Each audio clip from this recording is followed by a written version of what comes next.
Hi, this is Celeste, and this is a Celeste Report. And we have a really great webinar for you today. We're going to be talking with a LA area police officer who is now retired, who is going to speak with us. So anyway, without further ado, I am going to introduce Carlos, who is in the LA area. And we are going to be among the topics that we're going to be covering today is human trafficking, drugs and the drug wars, the Red Ribbon Week. What is that all about? Sexual abuse of children, COVID and the law enforcement officer, how to negotiate the go up the chain of command and in law enforcement if you feel like you're getting a bad deal. And I learned some things just talking with Carlos yesterday, so I'm really excited to share those with you. How to identify officers that do not want to be identified, and how to get badges and names. We're also going to be talking about defunding the law enforcement officers in the cities and what that's doing to the cities and what's the trend.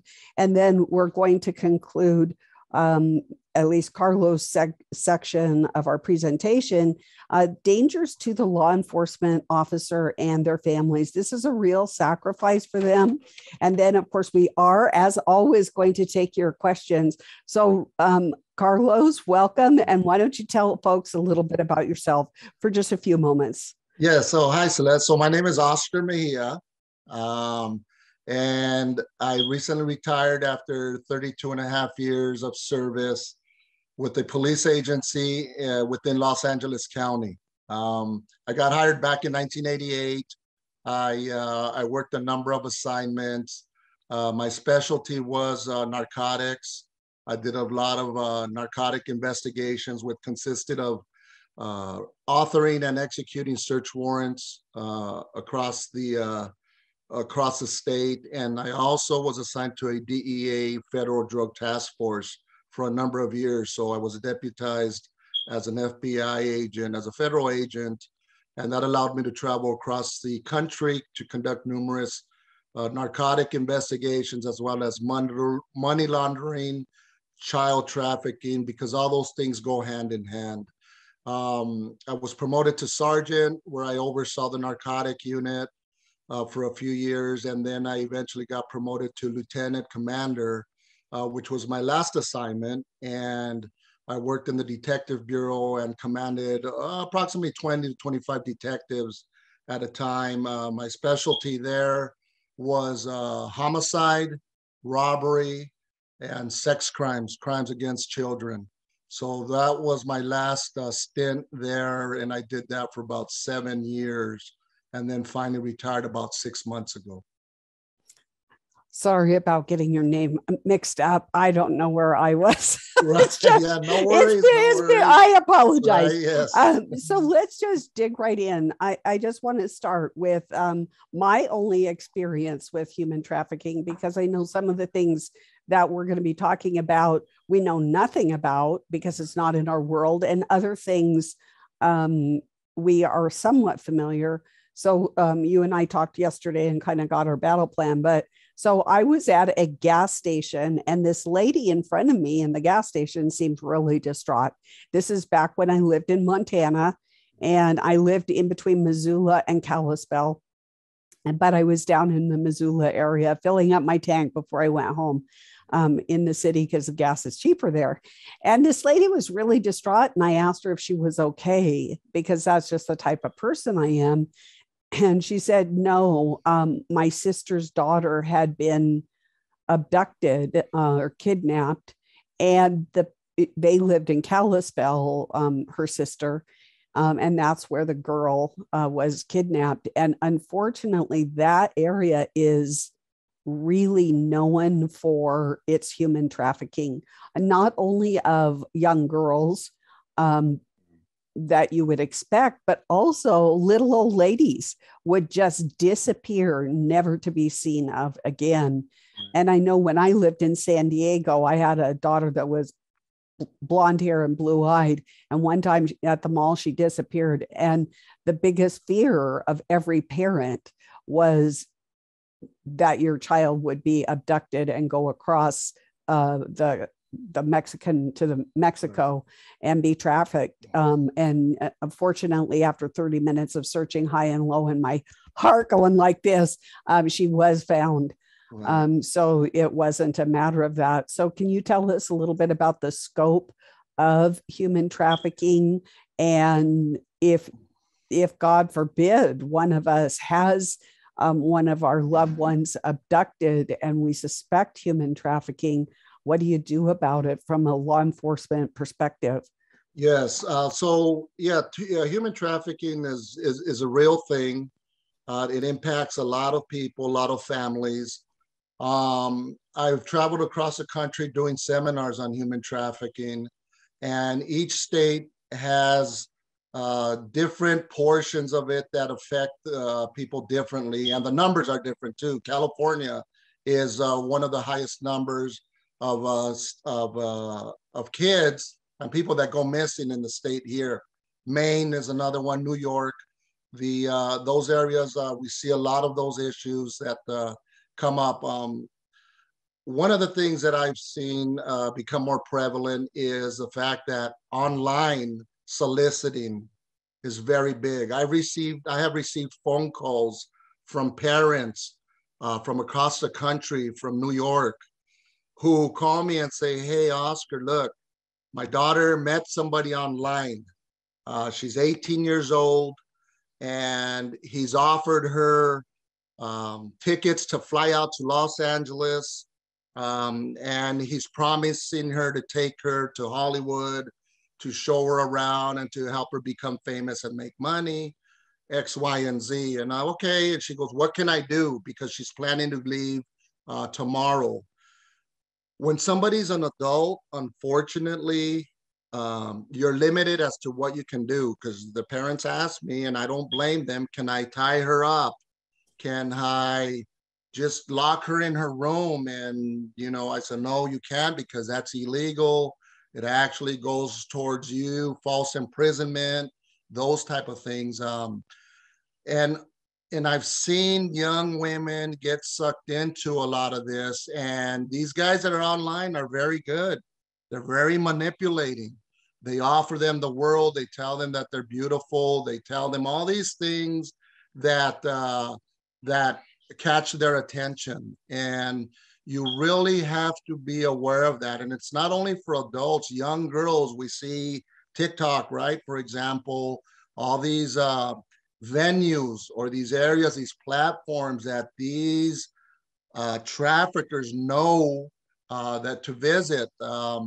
There's certain characteristics that a human trafficker will look for in this primarily happens to young women. It does happen to boys too, but the way you talk, the way you stand, the way you walk, if you're looking around for your surroundings, these human traffickers look for all those things. They look primarily for young kids that are not aware of their surroundings, that look down a lot, don't look at you in the eye when they talk, because it shows a lack of self-confidence, lack of self-esteem, and those are the ones that they prey on.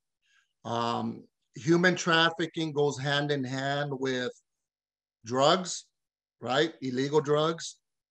A lot of these predators, what they do is they'll offer these things, these drugs to kids at a very young age, and oftentimes they give it to them for free. And the reason they give it to them for free is to get them addicted. They do this to adults too, by the way, get them addicted. And then once they're addicted, then they become lifetime customers, right? And then now they're going to be paying, which is going to be a lifetime customer or lifetime revenue coming in for this human trafficker. People need to understand that I've been to several schools, elementary schools. I think that we need to catch kids at a very young age and expose them to the dangers and tell them about the dangers. And What is it that they need to look for? Parents, very critical for parents to be involved. Kids are on the computers, right? How many hours a day? Parents need to be involved, see who they're talking to, what sites they're visiting. And I know sometimes that can be a little bit difficult, but as a parent, we have duties. I have 3 girls of my own. And growing up, mom and I were on them to where, they become annoyed and they don't like it. And I understand that part, but as a parent, I need to do my part, and it is challenging. And sometimes parents don't want to deal with the pushback from the kids, so they kind of back off. But I think that's very, very important that the parents be involved, know who your kids are hanging out with, know who they're talking to, who they're online with. All those things play a critical role. Places where these predators hang out after school, they're hanging out at the schools, driving around looking for that type of kid that I mentioned, walking by themselves, the loners. Then these guys try to befriend them. And they also use women to do the befriending. I can think back of several instances where I received radio calls while in patrol of gang members hovering around, driving around the high schools and middle schools and elementaries for no apparent reason. Well, they do a lot of their recruiting there. A lot of these gang members do a lot of their recruiting at that vulnerable age. It's a system that the criminal element has designed, and they're well organized, by the way. It's a lot of money involved in it. Billions, it's a billion-dollar industry. And there's people from all walks involved. I don't know if you saw the story recently. I think it was a VP from Sony. A couple of days ago, the vice president from Sony was soliciting a young man that I believe he thought he was 15 years old. In reality, it was an adult kid that was looking to trap the predators that were online predating. And so he communicated with this alleged kid. The kid responded, "Hey, yeah, I'm 15. Would you like to meet?" The VP, "Yes, let's meet." And they met at the VP's house. And the VP walks out. The kid walks up with a phone camera videotaping him, saying, "You're just been caught trying to solicit a 15-year-old. And this is an executive for a large corporation. And he got caught. He just got fired a couple of days ago once the video was uploaded to social media. But my whole point is that it's not limited to a certain type of individual. The predators come in all races, ages, and colors. And it's very, very important, again, that we pay attention. A lot of kids that are abused, it's usually by somebody that's known to them, family member, relative. I can't tell you how many cases I've investigated where the uncle, the stepfather, was a molester, was a person that was the suspect in these crimes, and very, very common. So, who you let into your home is very, very important, that you know who you're letting into your home. And by letting into your home, I also mean via social media, via your computers and your phones and all those other things. So very important things. So I have a question for you. Sure. Yes. So what happens, okay, someone is kidnapped or trafficked. What happens once they're taken? I mean, you would know more than we would know. As far as to the victim? Yes. Yes. A victim is kidnapped and they're going to be human trafficked. Where does their journey take them? So it depends, every state is different, but one thing to understand is that these rings operate in several different states.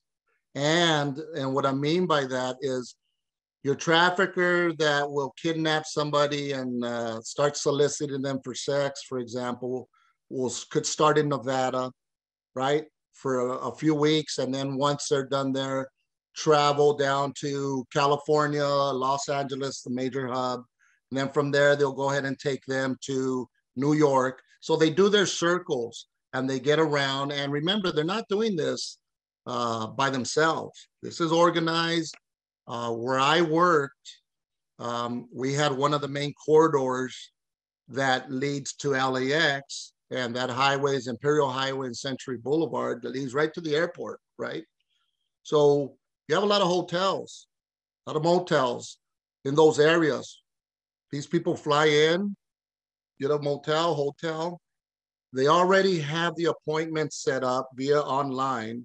So the trafficker, which oftentimes is a pimp, already has it set up, how much he's going to get paid, where to meet, and he will take the person to the place, the meeting place, allow them a certain amount of time.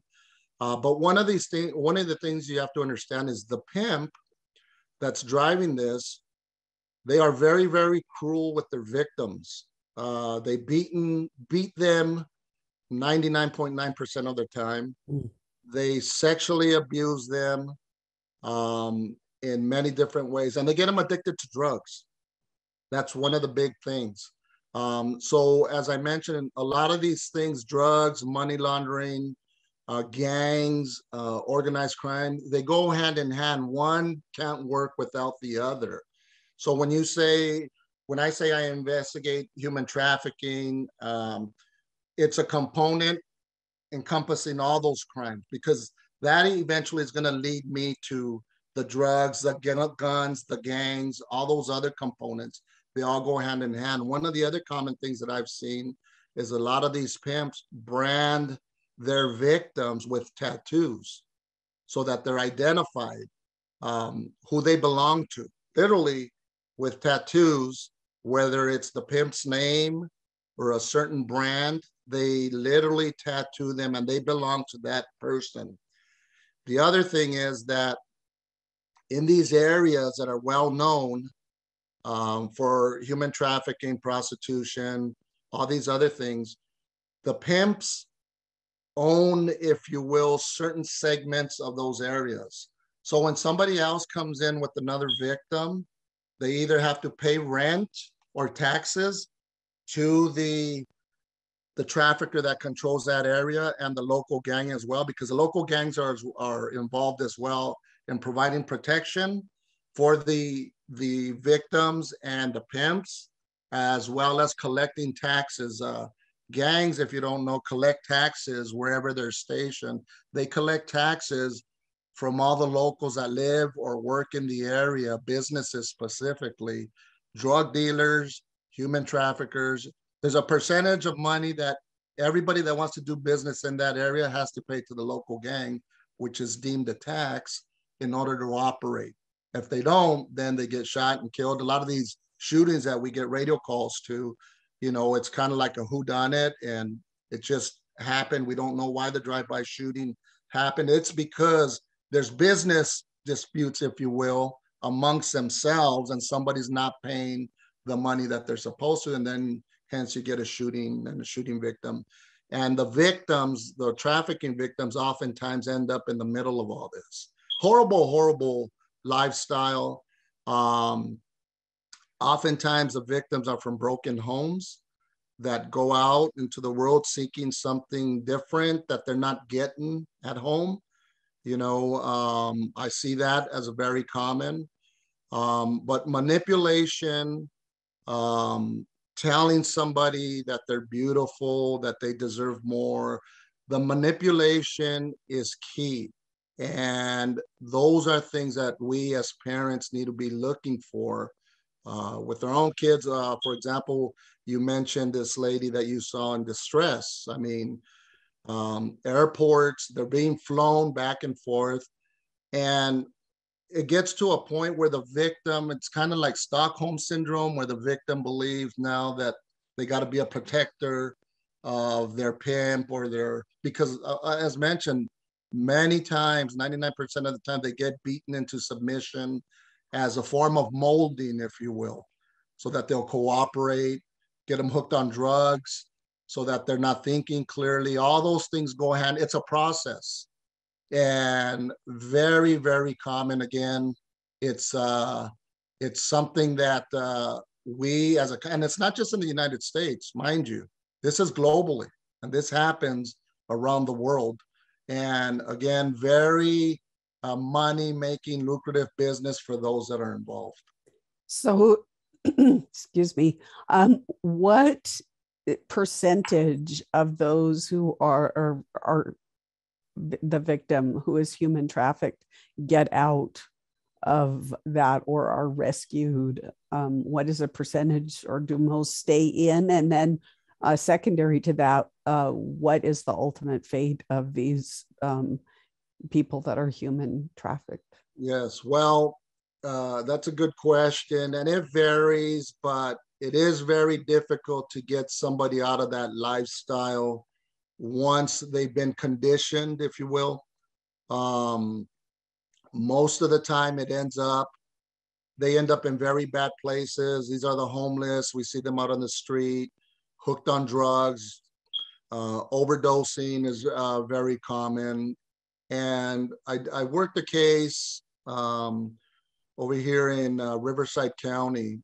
I had a parent call and say, hey, look, my 2 young daughters went out to visit a friend, and they were underage at the time. And they've been there. They came from Mexico, and they went to visit a friend of theirs to help house them here in Riverside County. But after several months, she noticed a change in their kids' behavior as she talked to them on the phone. So she started talking. It was a relative that was watching after them. So it turns out that the relative started exposing them to, I don't know if you know who the Santa Muerte is. Saint Death, also known as Santa Muerte. Let me show you a little picture here. What it, I don't know if you can see that. Yeah, I can see it. Okay, so it looks kind of like the Grim Reaper. Yeah. So there's a cult that there's several individuals that pray for good luck. And not all people that pray to Santa Muerte are bad people. They're not all criminals.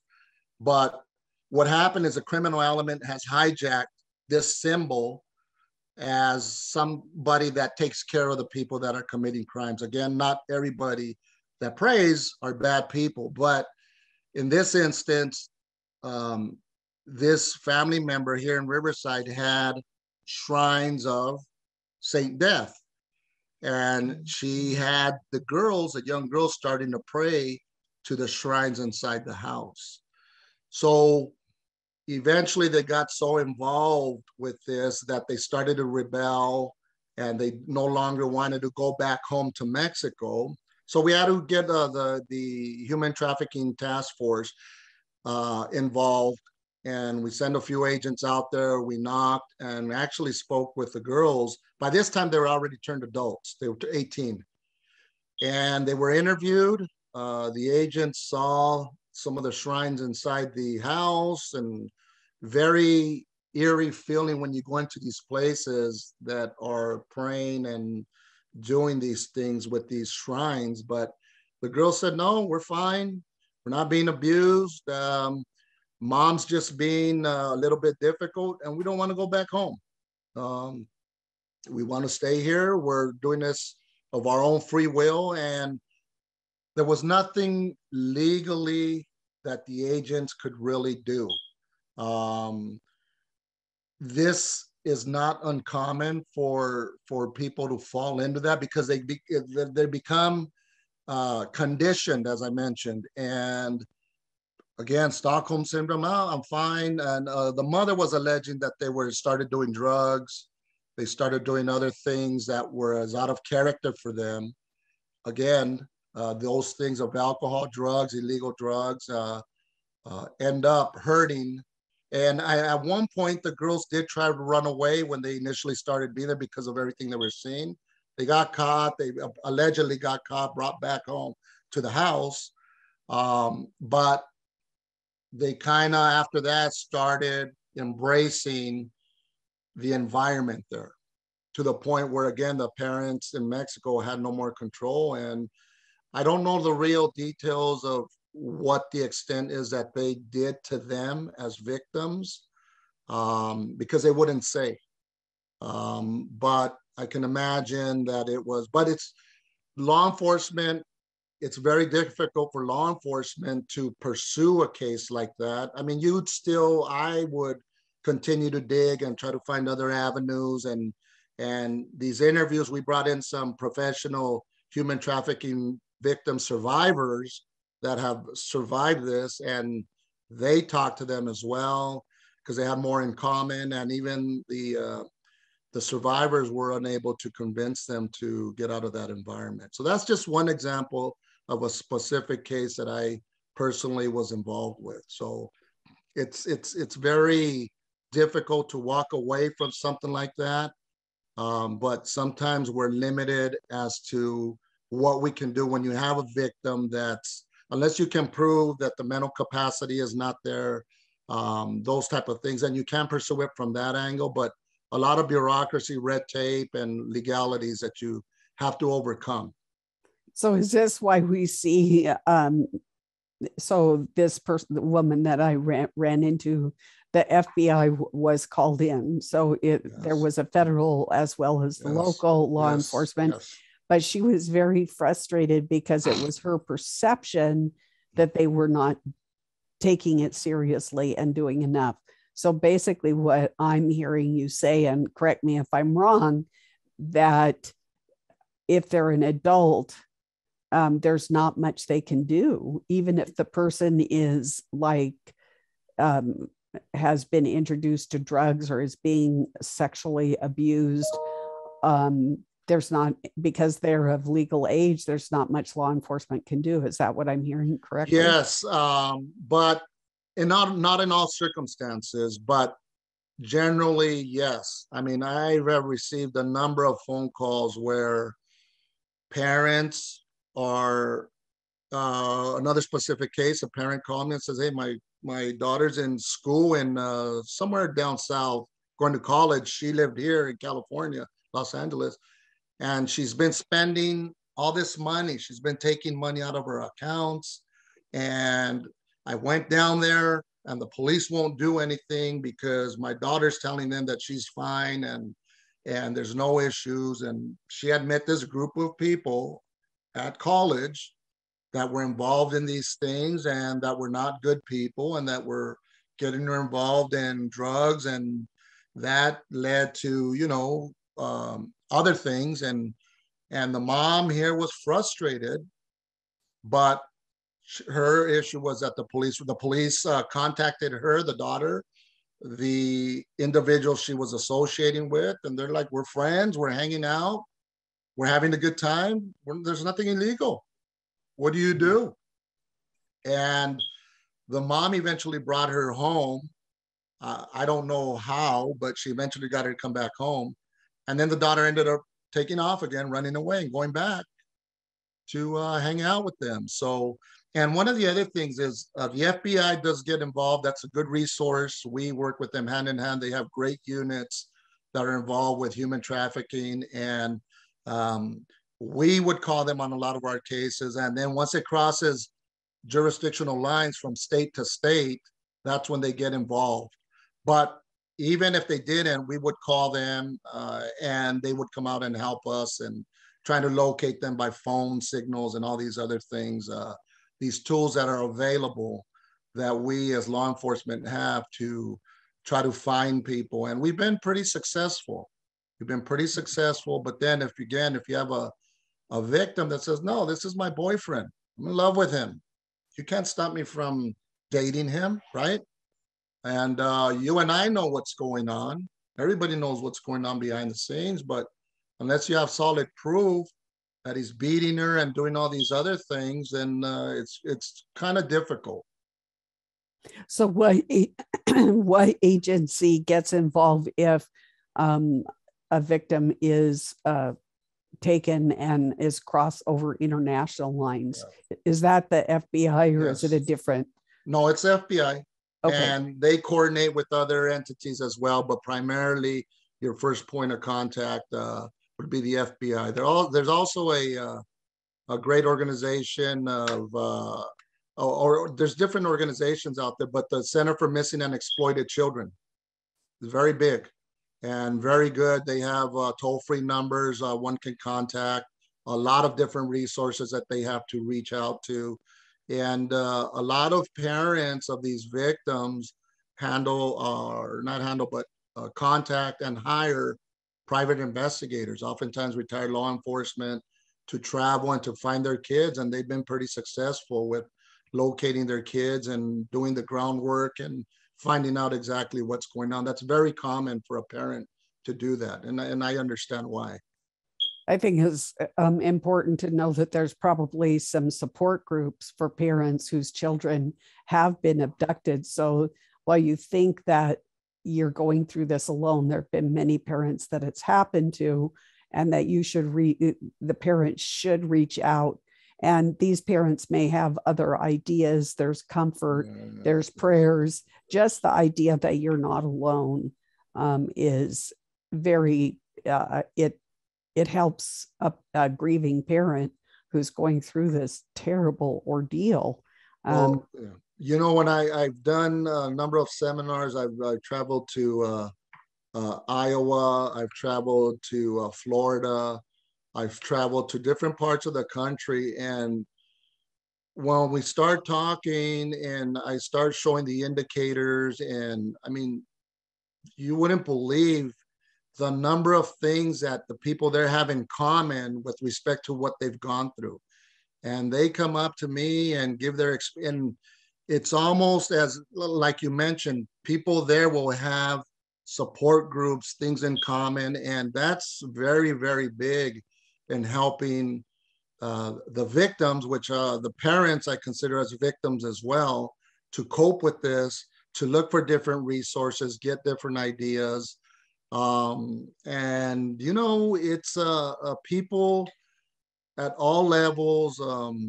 You know, I used to talk to people that tell me that their politicians in their area were involved in these things that they were doing. And sometimes it's kind of hard for somebody to believe, no, I don't believe that person would do something like that.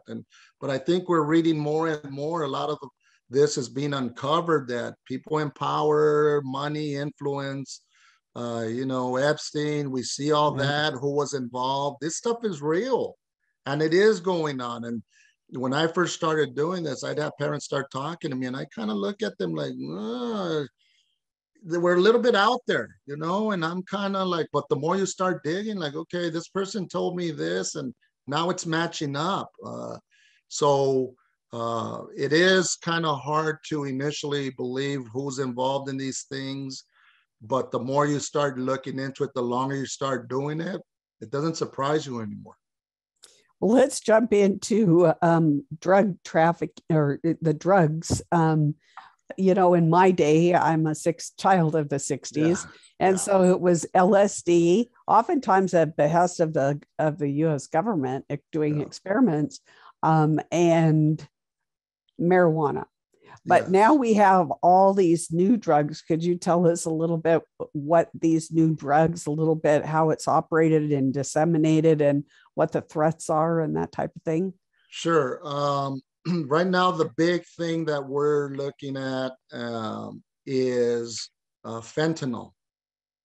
Fentanyl is a huge one. And, you know, it's a synthetic drug, right? Used for pain. There are some legitimate uses for it, but a lot of people are overdosing on it.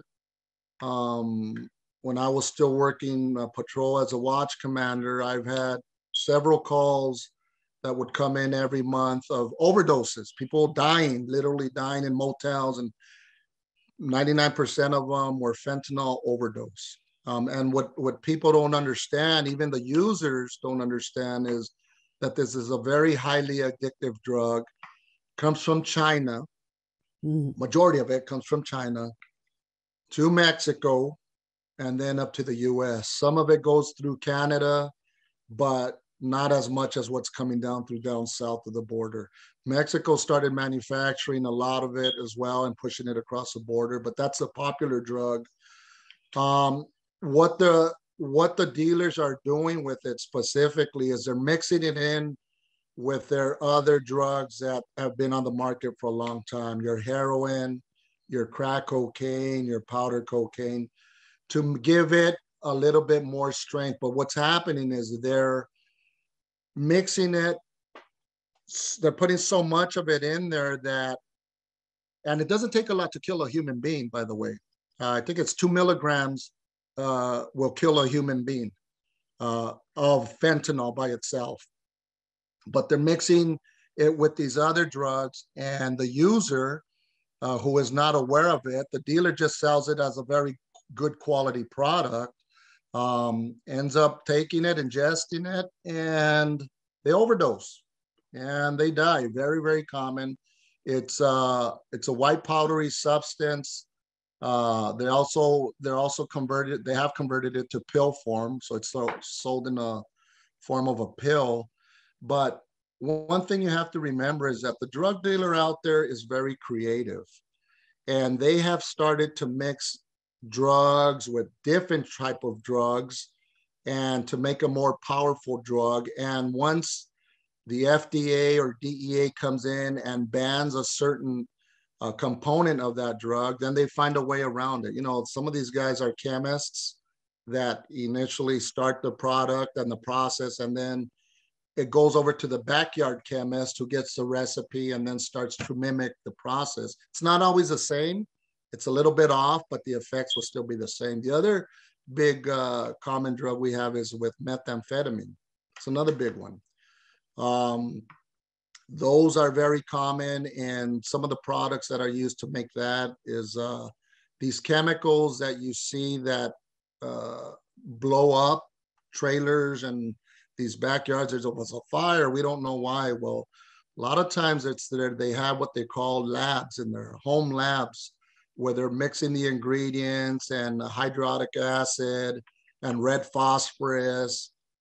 These are some of the main ingredients, but if you don't know what you're doing and how to mix it, you got a bomb on your hands. And several places have blown up, killed people in the neighborhood.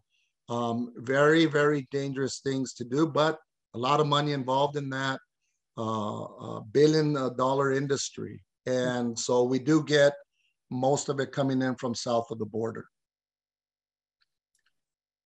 That's it. That's sobering. So what does, okay, so fentanyl is pain for pain Yes. management. Yes. What do people use meth for?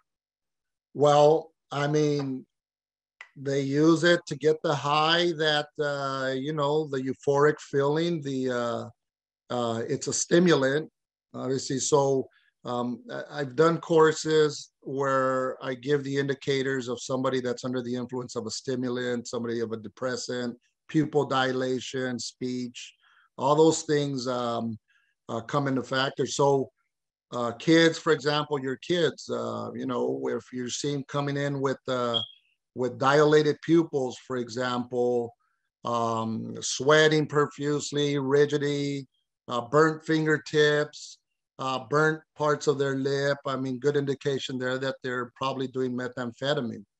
That's when you kind of start digging in and looking in their rooms and looking for the paraphernalia, the lighters, the high flame lighters, the pipes, the spoons, all the things that they use to ingest those chemicals and those drugs. Very highly addictive, methamphetamine, highly addictive. Starts causing, after some time of use and exposure to the drug, hallucinations. We've seen, you know, videos, right, of these people under the influence trying to eat people, right, biting their faces off, biting their arms. They become super strong. So when law enforcement contacts them, you know, it's kind of like PCP back in the days. They don't feel the pain, right? very, very difficult to control somebody that's under the influence of methamphetamine. I've been there.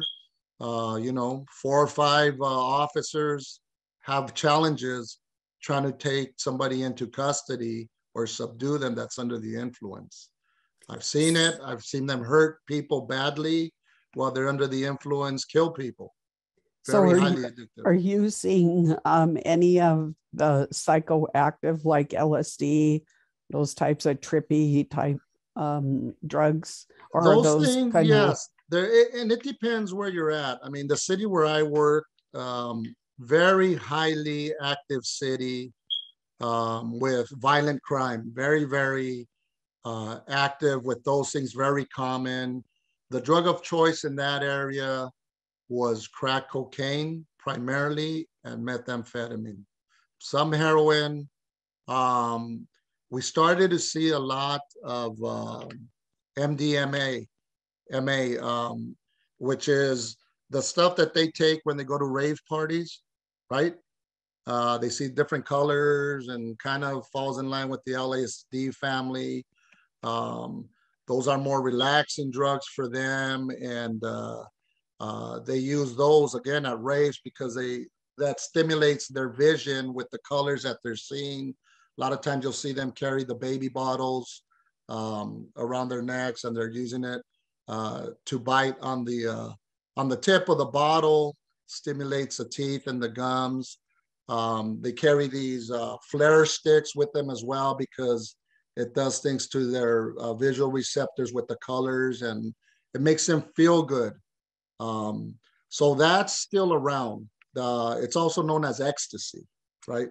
Very common, big money maker. I know that we've took down a lot of those seizures, and the drugs there are very, very, very powerful. They convert them into tablets like kids' chewable vitamins, Flintstones, and so forth.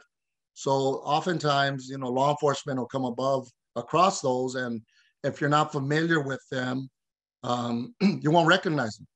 Say, oh, you got a bottle of Flintstone vitamins, chewables. Take a look at them, and okay, there's nothing here illegal, and turns out that they are illegal ecstasy tabs.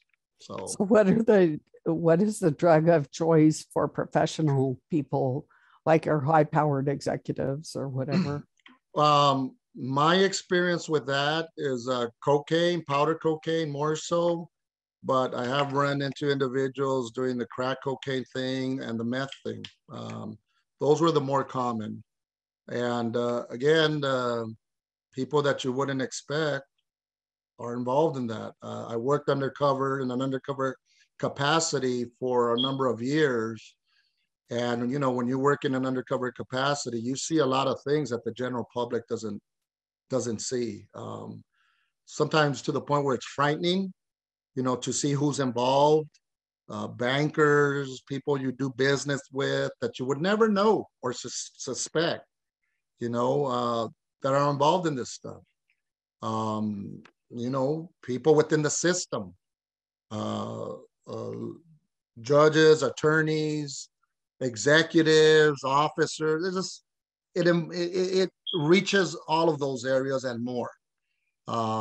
So it is frightening because, you know, you get a judge, for example, that's involved in that, and they're hearing your case, right? Your life is in their hands, whether you're going to go to jail or prison for 20 years or 6 months. And if they're irrational or not thinking right, I mean, I don't know, they could put you away for something that's unjust, the time period. You know, an officer stops you on the street, they're involved in that, you know, are they going to plant something on you? An attorney that you've hired, are they going to represent you the right way if they're under the influence or involved in that? I mean, I don't know. It could impact every one of us.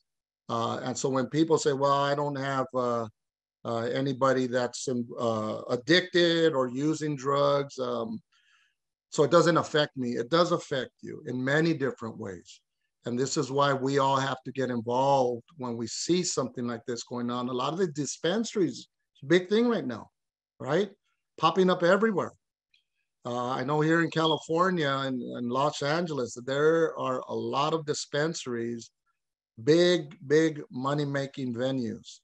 I've seen a number of people get murdered working there because they work there and they're involved, and that's the majority of it is a cash business, right? And these bad guys know that. And I've seen them get robbed. I've seen people get shot. I've seen people get killed working at these dispensaries. Big business. And, you know, when they ask me, do you think that dispensaries should be allowed? And I'm totally against it. And I understand that people with pain management, certain limited people, okay, I don't have a problem with that. But oftentimes when you get a dispensary for that purpose, quote unquote, it's a front and they're using it to sell to kids, to the vulnerable. And I think it just destroys communities. But some cities allow it because it's revenue. There's been stories in the paper, political figures, council people, city leadership, getting money behind the scenes, being paid off. It's a fact. And it happens more than we think. So though you wonder why some council member or a mayor would push so hard to allow dispensaries to be put up in your city. Why would you do that if it's destructive to society in those areas? Why would you allow that? Oftentimes when you dig deep enough, you'll find that there's a nexus between the money flow and the person or individuals that are pushing to get one to come to their city. Isn't that isn't that always the way? Follow the money. Follow the money. Follow Yes. the money. Yes. Okay, let's jump to the Red Ribbon Week and tell us a little bit about that. So Red Ribbon Week started with Enrique Camarena, who was a DEA agent stationed in Guadalajara, Mexico, and was working to dismantle the drug cartel back then in 1985. He was doing a lot of good work. He was, they were arresting, DEA was arresting a lot of the large players. A lot of them were involved in politics, military, high position, powerful political positions. And he started to uncover how big the organization was. And he was about to reveal there was a very multi-acre farm where they were growing out marijuana in a certain part of Mexico. And he took aerial photos. He was about to take that whole operation down. And they ended up catching him and kidnapping him, held him for several days, tortured him. They had a doctor on scene that his sole job was, when Camarena was being beaten so bad and he passed out, this doctor's job was to inject him with drugs to wake him back up so he could feel the pain of the torture. It did a lot of bad things to this man who I consider a hero. And eventually they tortured him. They wanted to know what he knew about the operation, who he knew, who else was involved, what other agents were involved. They kidnapped him from right across from the Mexican embassy when they were waiting for him to come out. He was going out to meet his wife, Mica Camarena, who is a friend of mine. I actually became advisor to their organization, the Red Ribbon, for Red Ribbon Week. I became one of their advisors on their board. But she was waiting for him to show up for lunch, and he never showed up. Because when they move you out there on assignment, the agents usually take their family, spouses and families. So he had his kids and his wife out there, and never showed up. And to this day, she still feels the effects of that, understandably so. But and when they killed that agent, what the United States did, specifically here out of LA and the San Diego area, they shut down the San Ysidro border. The government did, and they started checking every single car coming across the border very thoroughly. And you know how much time it took to search one car. So you can imagine the lines coming over to the United States on the Mexico side, how long they were, how much commerce it disrupted. So it became a big political thing. And the government in Mexico was very upset over that. But the bigger thing was that the government in Mexico was getting a lot of pressure from who do you think? Because what comes over the border daily, right? What do we have coming over that's of value to the cartels in Mexico? Drugs, right? And weapons. Weapons normally go down south. They don't come this way. They don't come into the U.S. They go from the U.S. down south. But yes, that had an impact too. So the cartel, it was disrupting their business. Like they were losing a lot of money. So they started pressuring the Mexican government saying, hey, you better tell the U.S. government to open up these borders. We're losing too much money. So that became a big political thing. But it was the right move. So what that did is it pressured the cartel. If they were ever going to kill another agent, they had to get permission from the higher ups in the cartel organizations in Mexico because they didn't want this disruption to happen again. Cost them too much money. So this never happened again because it was a big financial problem for the cartels down in Mexico. So anyway, so Red Ribbon started as a result of that. So there was a group formed that started locally. I believe it was in Calexico, where Kiki was known as Kiki Camarena, was an officer. He was a deputy sheriff in Imperial County, and then eventually ended up going to the DEA. So it started down there locally at the high schools and the local middle schools, and then it just started spreading throughout the United States. So Red Ribbon Week is in the last week of October. So when you drive around the schools, you'll see the red ribbons, you'll see the outer schools decorated with, just as a reminder to stay away from drugs, do the right thing. I've given several red ribbon speeches at different schools. And it's something that I think we all have to get involved with because drugs, illicit drugs, illegal drugs, they come knocking at your door one way or the other eventually. If it's not for you, it's for one of your relatives, kids, loved ones. So it definitely has an impact. And getting involved, education, talking to your kids, I think is critical to avoid this.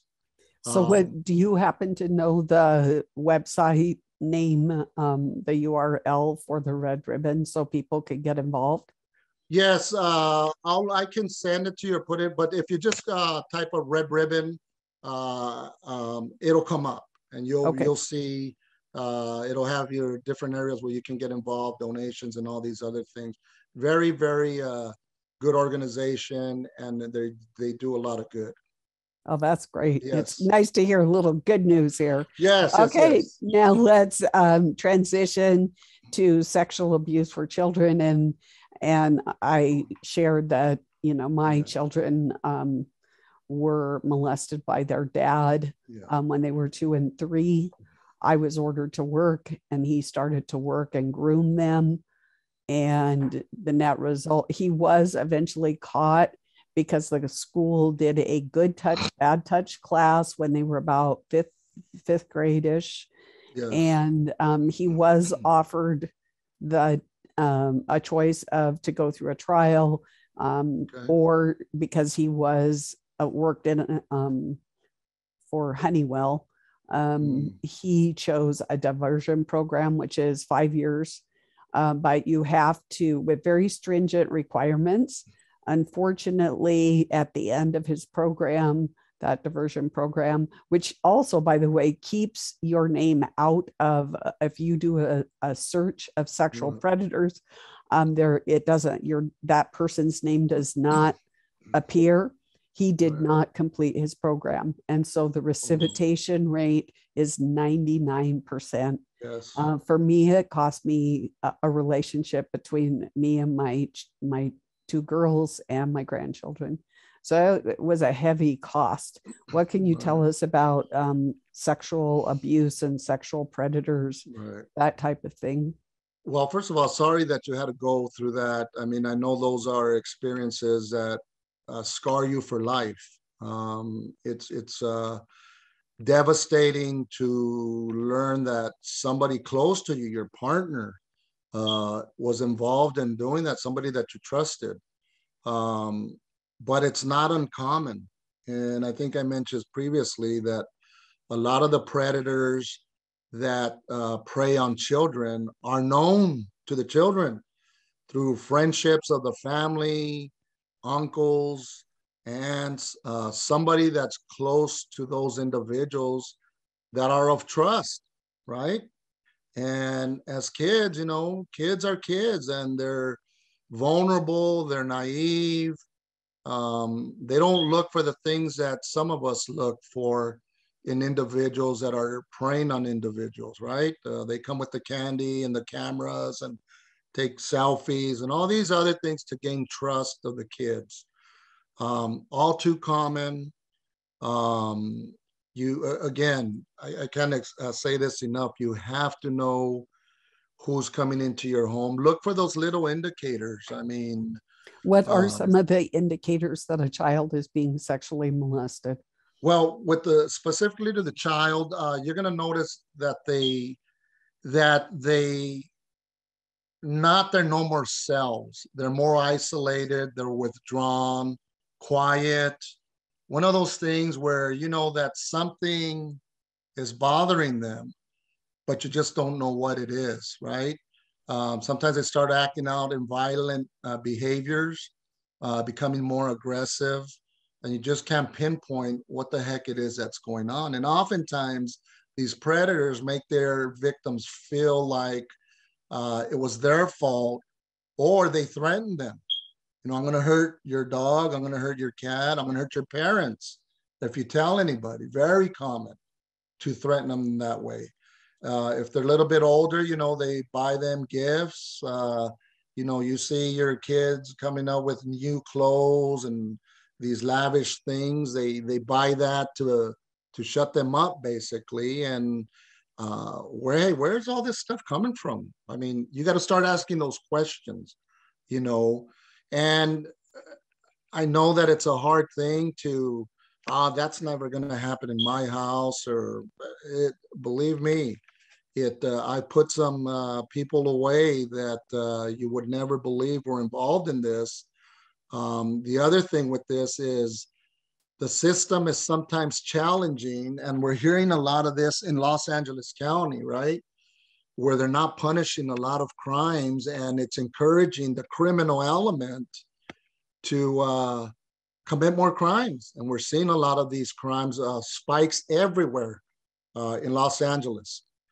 We have a district attorney here that he's not doing his job, and I understand there's a recall in place.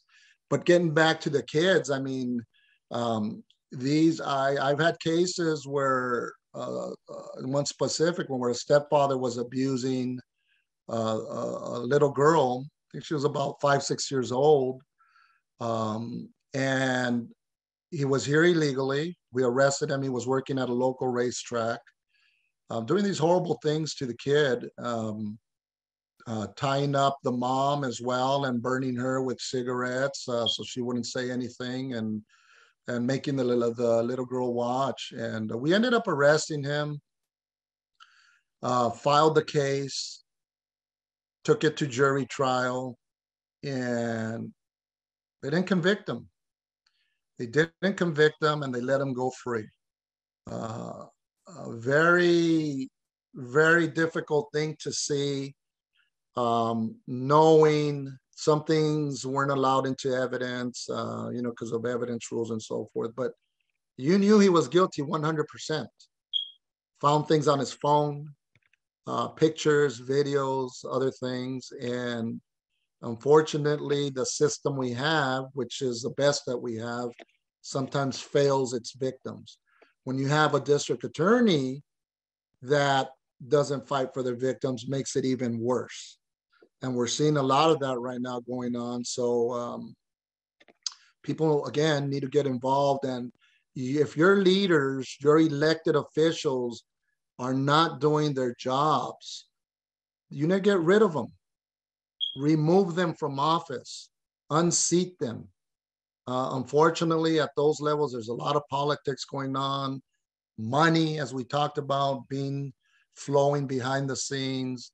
Those are all factors that affect our system. And unfortunately, it's not good for we, the people, and the victims involved. So those are some of the things that I look for.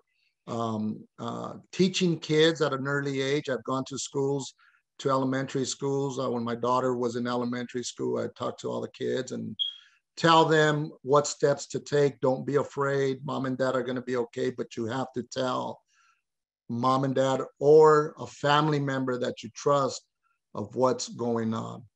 Oftentimes victims, and I've ran into them, that 10, 15 years down the line, they still haven't told anybody. And then finally, eventually tell somebody, when they're adults, late into their 20s or 30s, hey, when I was 5 years old, this is what happened to me. And I've had sit downs, and a lot of times it's for fear reason. They don't know their kids. Their world is very small. Their little minds don't understand oftentimes what's going on. What are they doing to me? I've never felt this before. I know it doesn't feel right, but what is it? Is oftentimes, and it's not their fault. It is until they get older and realize, but oftentimes then they feel shame that maybe they had something to do with it, but they don't understand that, when you're that age, 5, 6, 7 years old, you're vulnerable to the world. And we as parents have to do our job. Fathers, mothers, I see a lot of these victims that come from broken homes, and women that hook up with these stepfathers or boyfriends. We've heard cases in Palmdale, this little kid that was being beaten by the boyfriend, right? And horrible things being done to him. And the mother didn't protect him like she should have, because she wanted the love or the relationship to continue with this animal that was beating this innocent kid. He ended up dying. Obviously, he went to trial. They got convicted, which is great, but we need to be the protectors. The fathers that are not present in home, you need to fulfill your responsibility as a father. And we need to be the protectors. If we took the responsibility of having kids, you need to fulfill that responsibility and be there for them and take care of them and fight, not in the physical sense, but fight when you need to fight when somebody's trying to endanger your kid. So one of the symptoms that I saw in my girl, well, two symptoms that you didn't mention, where my girls cried a lot, but when you asked them what was wrong, they couldn't say. Emotional like you said, outburst, yes. Yeah. Yes. And then the other thing is not taking care of themselves hygienically. They didn't, more disheveled, didn't care about their appearance, that type of thing. And looking back on it, you did mention something, and I didn't want to interrupt you, but so you've got a victim of sexual abuse, and they, at some point later on, they are able to talk about it. And that's going to be unique for each person. Could you talk about the statute of limitations for the sexual abuse of a child? Yes, I know that the statute of limitations, and for those that don't know, statute of limitations is a time period that one has to file charges against a suspect that violated a child or what have you. I know that California recently changed their laws with that. We saw the Bill Cosby, right? Michael Jackson. A lot of that became, they increased the statute of limitations because of that. And a lot of factors come into play. When was the last time that they actually touched the child? Maybe not sexually assaulted them, but physically touched them in a way that was inappropriate. The clock starts from that point of that last act.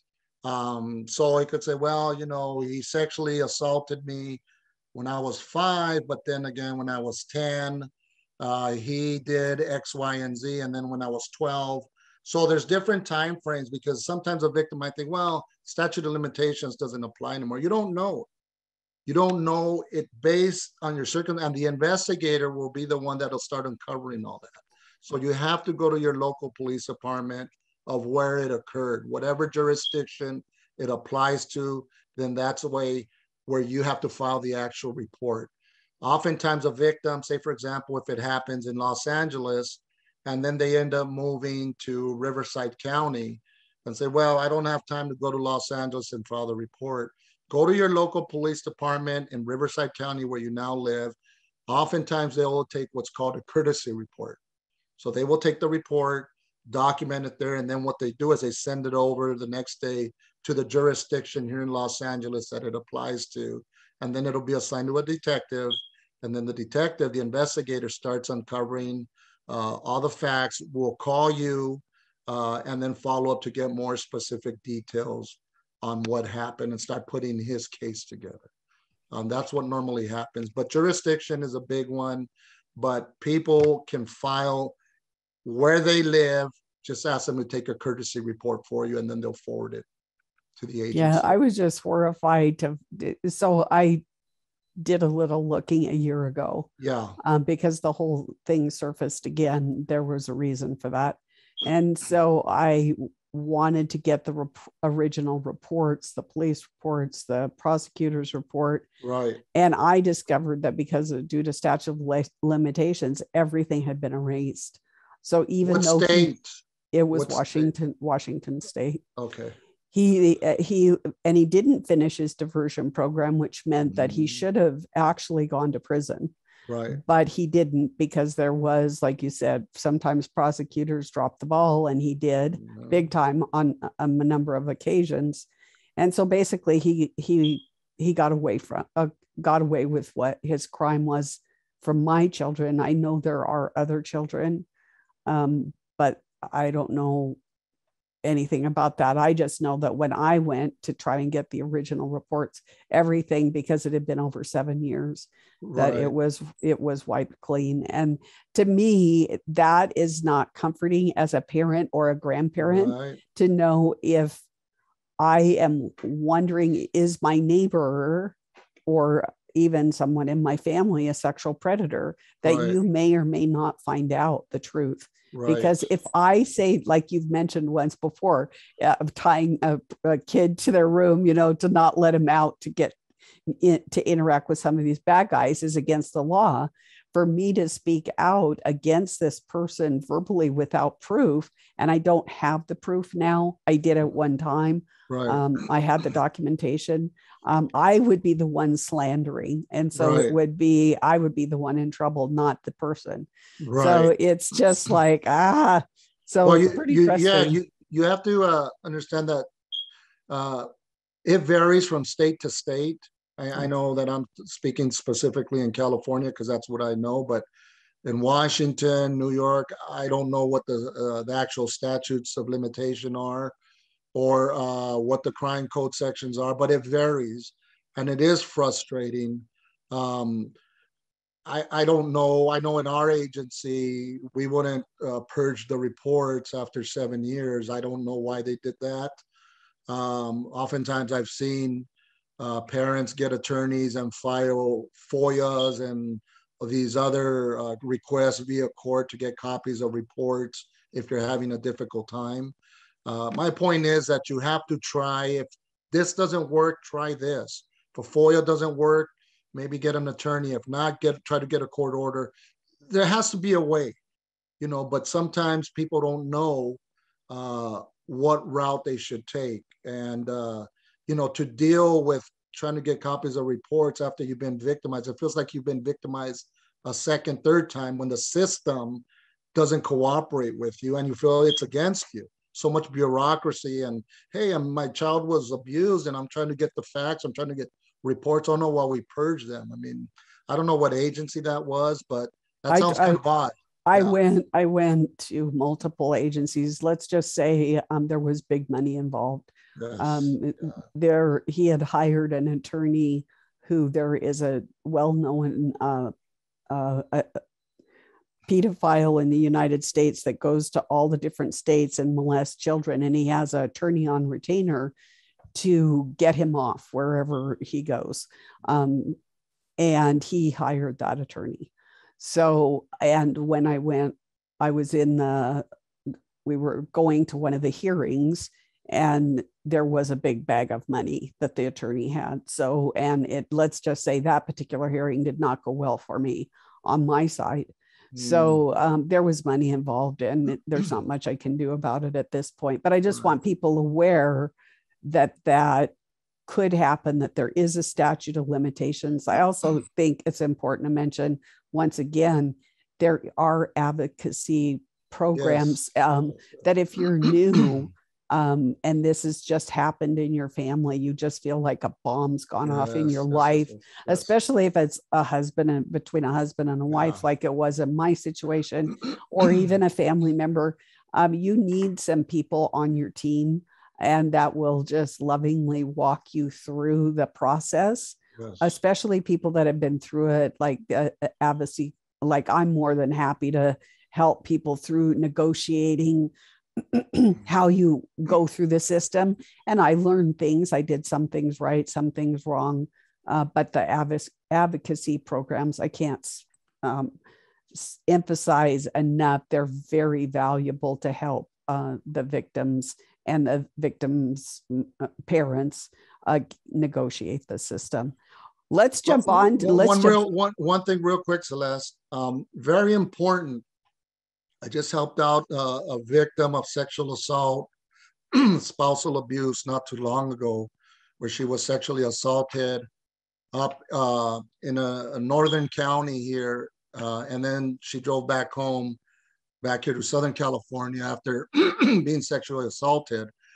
But victims need to understand that it's very, very important. If you've been the victim of a sexual assault, please do not discard of the evidence that you have. And what I mean by evidence, okay, your clothing is a huge one. Undergarments, huge.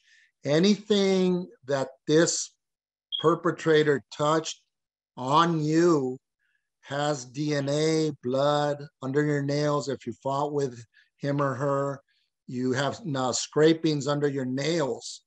That when you get sexually assaulted and you go to the hospital, they perform on you what's called a SART kit, S-A-R-T, sexual assault kit. And the nurse there will go over various parts of your body, swab you, different parts of your body, and they're collecting DNA, blood evidence. Excuse me. Excuse me. All those things will become critical in the prosecution, because any type of physical evidence, videos that you have, emails, text messages. One thing I tell victims, and it happened in this instance, every email that he sent you or text message, because it was a relationship that started off online, then ended up person to person, and then she was assaulted after a few dates that they went on. Those messages that he sent you show what the relationship was like. If he cursed at you, threatened you, screenshot those. Don't delete them. And I know sometimes I just want to delete them to get him out of my life. But no, we need to think long term and what's going to put this person away, because he's going to do it again to somebody else. And sometimes you might get jurisdictions that are hesitant to take a report. Well, are you sure you want this documented? Yes. And we'll talk a little bit about the chain of command and stuff in a bit, but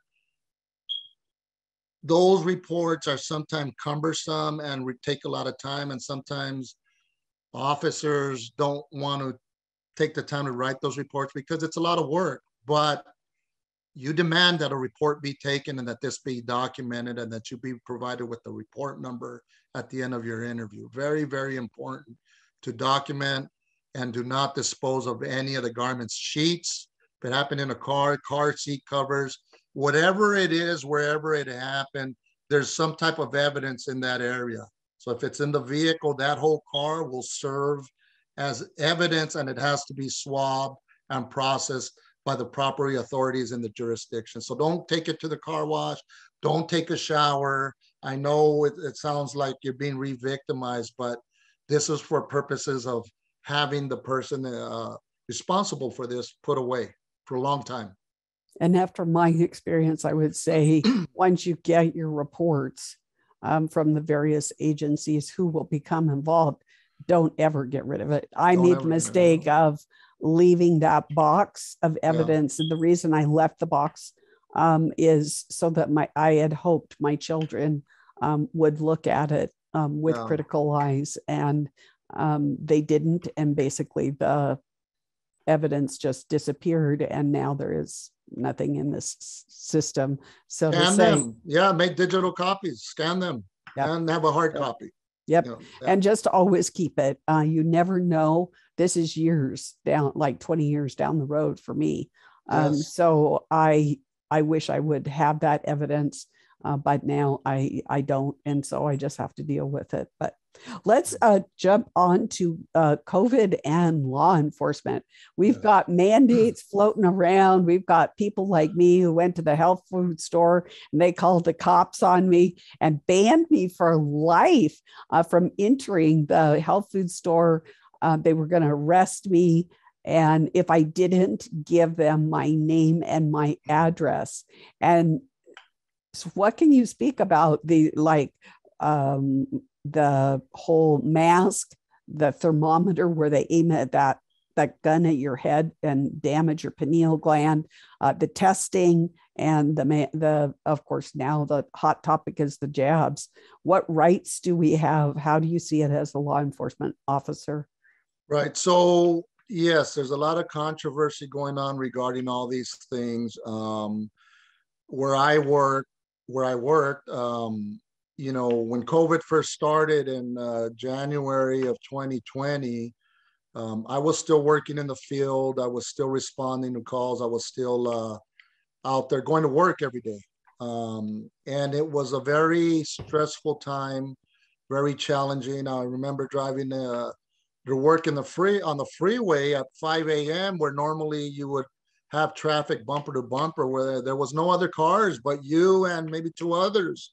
It was very eerie, but I was still going to work. My team was still coming to work. We were still out there executing search warrants and taking people to jail for crimes they committed. So I know how difficult it was. And then all of a sudden, things start to change, and they're telling you, well, yeah, you were there when it first started, but now it doesn't matter so much, and you got to take the jab or you're going to get fired. And the question is, well, wait a minute. You were praising us back then when we were coming in and still going out there and no protective equipment and all these other things. And now all of a sudden that goes away. And if I don't get the jab, I'm fired. How does that make sense? And to me, you know, it doesn't make sense. I know that as a watch commander, I got a few phone calls from citizens out there trying to report others that were not wearing a mask. In one instance, somebody calls in and says, hey, there's a guy working on the power lines and he's up on top of the lines and he's not wearing a mask. I want the police. I can't believe that. I want the police to come out here and make him wear a mask. So when somebody calls the department, the call's routed to communications, they evaluate it. And if it's kind of bizarre, they'll call me as the watch commander and say, hey, Lieutenant, we got a citizen wanting to go out there and address this thing with no mask. Do we send a car? And I said, why would we send a car? What, is he breaking the law? Well, no, he's not. And she goes, that's what I told her. But I said, no, we're not sending a police car to go get somebody that's working on a telephone pole wire and tell them to put on a mask. First of all, it's not a law. It's a mandate. Mandates are not laws. We are law enforcement. We enforce people breaking the law. That's not a law. They can call the health department or some other entity that if they want to, and then they can go out there and investigate. We don't have the time. First of all, we're busy handling violent crime and all these other things that are going on. The mask thing, we don't have time to do it. Plus, again, they're not breaking the law. And that was my position on it.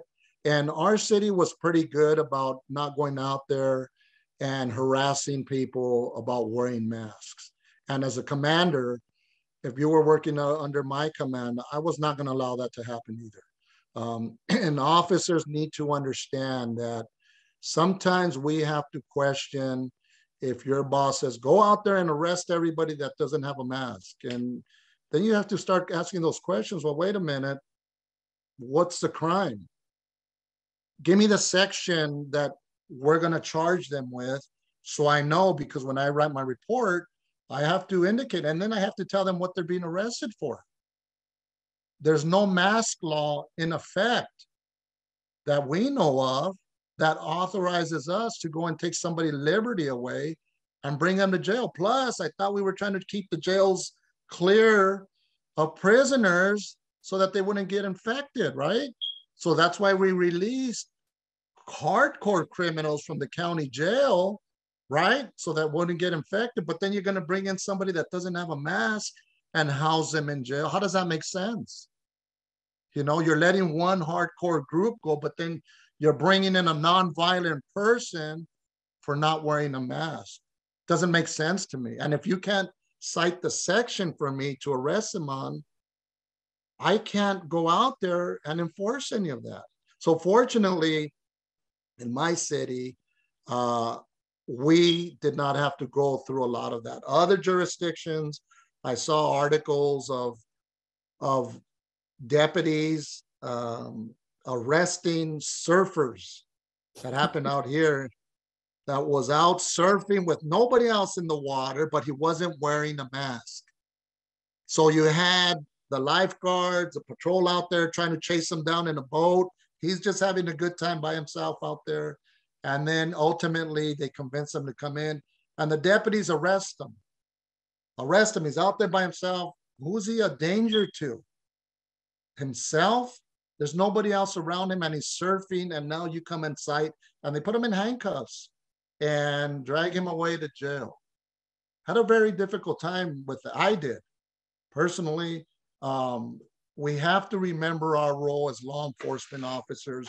We are not here to protect a tyrannical regime or an authoritative local government where they're using us as their bodyguards, as their enforcers to go out there and enforce things that are very questionable.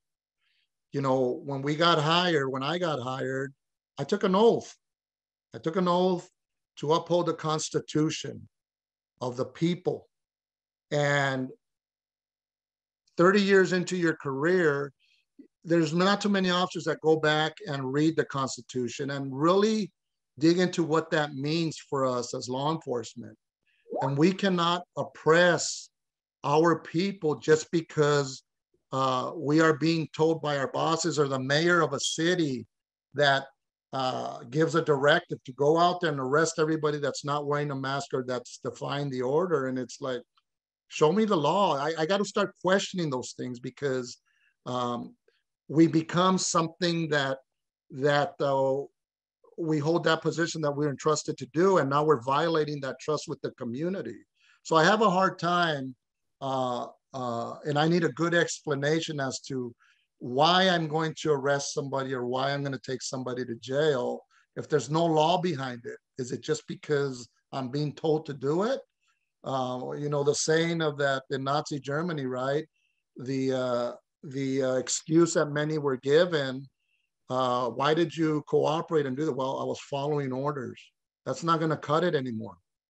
With the Nuremberg Code and all these other things, following orders. My boss told me to beat this person because they weren't wearing a mask. So that's not an excuse.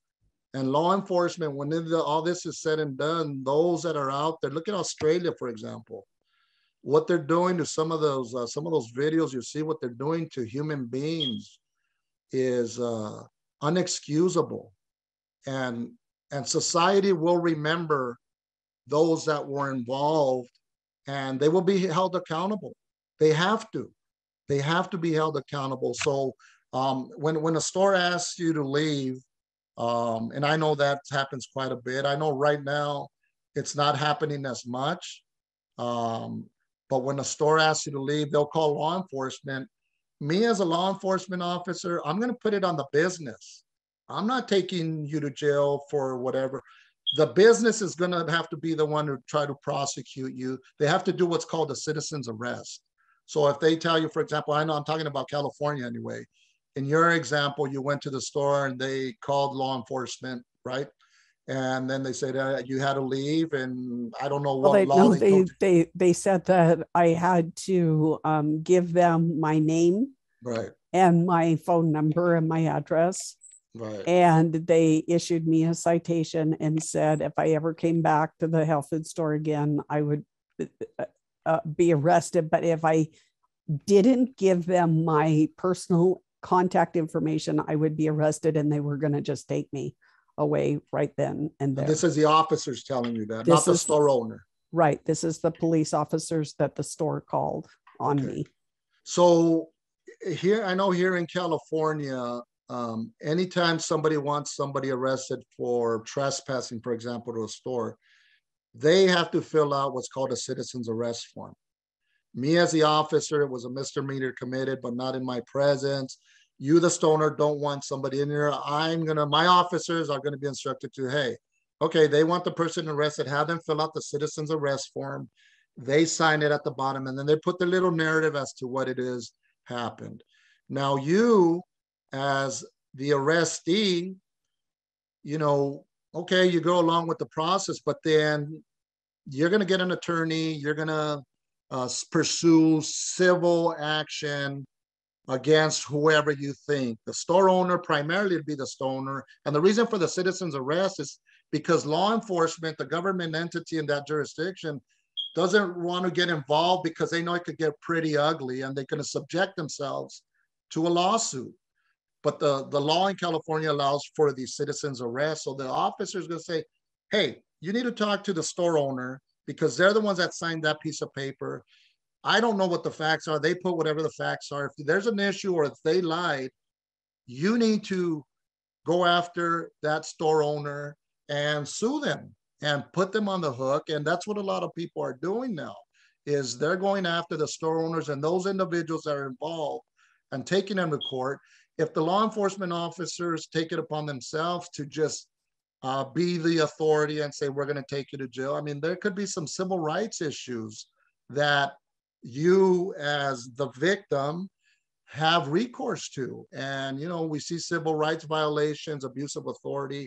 I don't think a lot of officers want to get involved in that and start taking it upon themselves to become the enforcers, because they're putting themselves in a real bad position legally and civilly if they start to do that. And I've seen cases where officers get sued, and now you're sitting in front of a jury explaining to them why you did what you did. And I'm just following orders. I'm sorry, but the jury's not going to be sympathetic to that. And I've personally seen and known officers that have gotten sued for those type of things. And when you sit in front of that jury, part of the process is you got to fill out paperwork of all your assets, your bank accounts, what you own, how much money you have in the bank. Because if you lose, best believe they're going to attach all that and they're going to go after those finances. Your victim is going to go after those finances. And for what? Because somebody told you to do something that was unethical or illegal or immoral, and you went along with it, and now you're the one holding the bag. My message to the officers is, look, you got to think really strong and hard about what steps you're taking. And when you're taking somebody's civil rights away by arresting them, giving them a citation, or demanding personal information. Me personally, if we had that where somebody didn't want to identify themselves, there's nothing I can do. If they don't want to provide their information to the store owner, personally, hey, there's nothing I can do. There really isn't. If she comes back, call us, but we'll see what we can do. But outside of that, I'm not going to threaten to take her to jail if I have no reason to take her to jail. And what are they going to do with your personal information? The store, what are they going to do with it? What are their plans? I mean, you have a right to privacy. What crime did you commit? I don't see one. So those things are very, very important. Do I, if a police officer demands my name and contact information, am I obligated, in your perspective, to answer that question? In California, if you've committed no crime, you are not obligated. Now, if you're driving a vehicle and they pull you over for an infraction or traffic violation, of course, you're obligated to provide ID. And I've been in situations where they say, hey, I don't have ID. Officer, I didn't do anything wrong. I don't have to provide. And if they haven't committed a crime, you're not being detained for some type of reasonable suspicion, you can walk away. Would it help? Would it make things easier? Okay, officer, look, here's my ID. I'm not the person you're looking for. Okay, yeah. They look at it. Okay, you're right. On your way. As opposed to not showing it. So it's incumbent upon you to make that decision, but you are not required if you're haven't committed any type of crime in California anyway. The other thing is we have what's known as a chain of command. So whenever an officer goes out to a scene, and in your instance, they went out there, and they're making decisions that you don't believe are correct or counter to the law, and then they start saying, well, I'm going to take you to jail if you don't provide your information or what have you. Then what you need to do, what people need to do, is request a supervisor to respond to the scene. So every agency has supervisors out in the field that if you demand that a supervisor respond, supervisor has to respond. I know with our agency, when a citizen requested, whether it was for traffic citation or what have you, I want a sergeant here. Okay, you get a first line supervisor to respond and get a different set of eyes, a neutral party to look at the situation, explain your portion of why you think they're wrong. And oftentimes, believe me, if the officer is wrong, the supervisor's role there is to not side with the officer, it's to rectify the situation. That's what I pay supervisors for, is to go out there and handle matters. And if the officer's wrong, the supervisor needs to say, no, you know what, you're wrong on this one. We can't ask her for her information. We can't detain her. Legally, we can't let her go. So it's very incumbent upon you as a person being detained to understand that you have that option. It doesn't end with the officers that you made contact with. You gather their names. Hey, please, okay, give me your name, your information, your serial number, but can you please get a sergeant or your supervisor to respond to the location?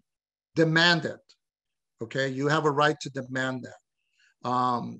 And most jurisdictions, I know like ours, almost every agency, and I know here in California anyway, have what they call is a watch commander. The watch commander is assigned to the station, and he or she is responsible for everything that goes out in the field. Any issues that happen, any problems out in the field that an officer has, they call the watch commander for advice or guidance. 2, 3 in the morning, the chief of police, the captains, everybody else is at home asleep. So the watch commander is all of those things. He's the ultimately person where the buck stops. And that is a person that has the authority to overrule a sergeant or any officer in the field. They have that authority. They have a responsibility to overrule any bad judgment calls that the officers are making out in the field.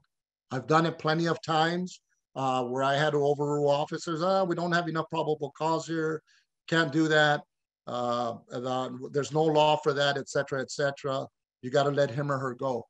Get their information, something else comes up, we'll have it on file if there's a repeat offense, or take a miscellaneous report. Make a miscellaneous report and let the person go on their way. So the way to identify an individual, I just want to go over this briefly. So patrol officers are the officers, the line level officers that are out there patrolling, and there's usually no insignias on their shoulders or on their collars. Those are line level first responders.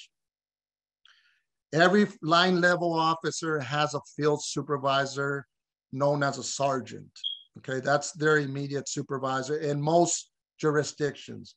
So a sergeant would be somebody that's wearing these chevrons, as we call them. Okay, so when you see an officer in the field wearing these three, that means he or she is a sergeant and is a first line supervisor.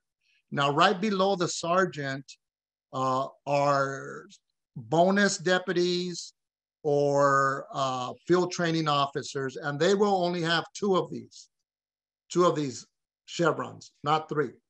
Okay, so they have more authority than the line level officer. So if you see a two striper, they have more authority over the line level officer that has no stripes at all.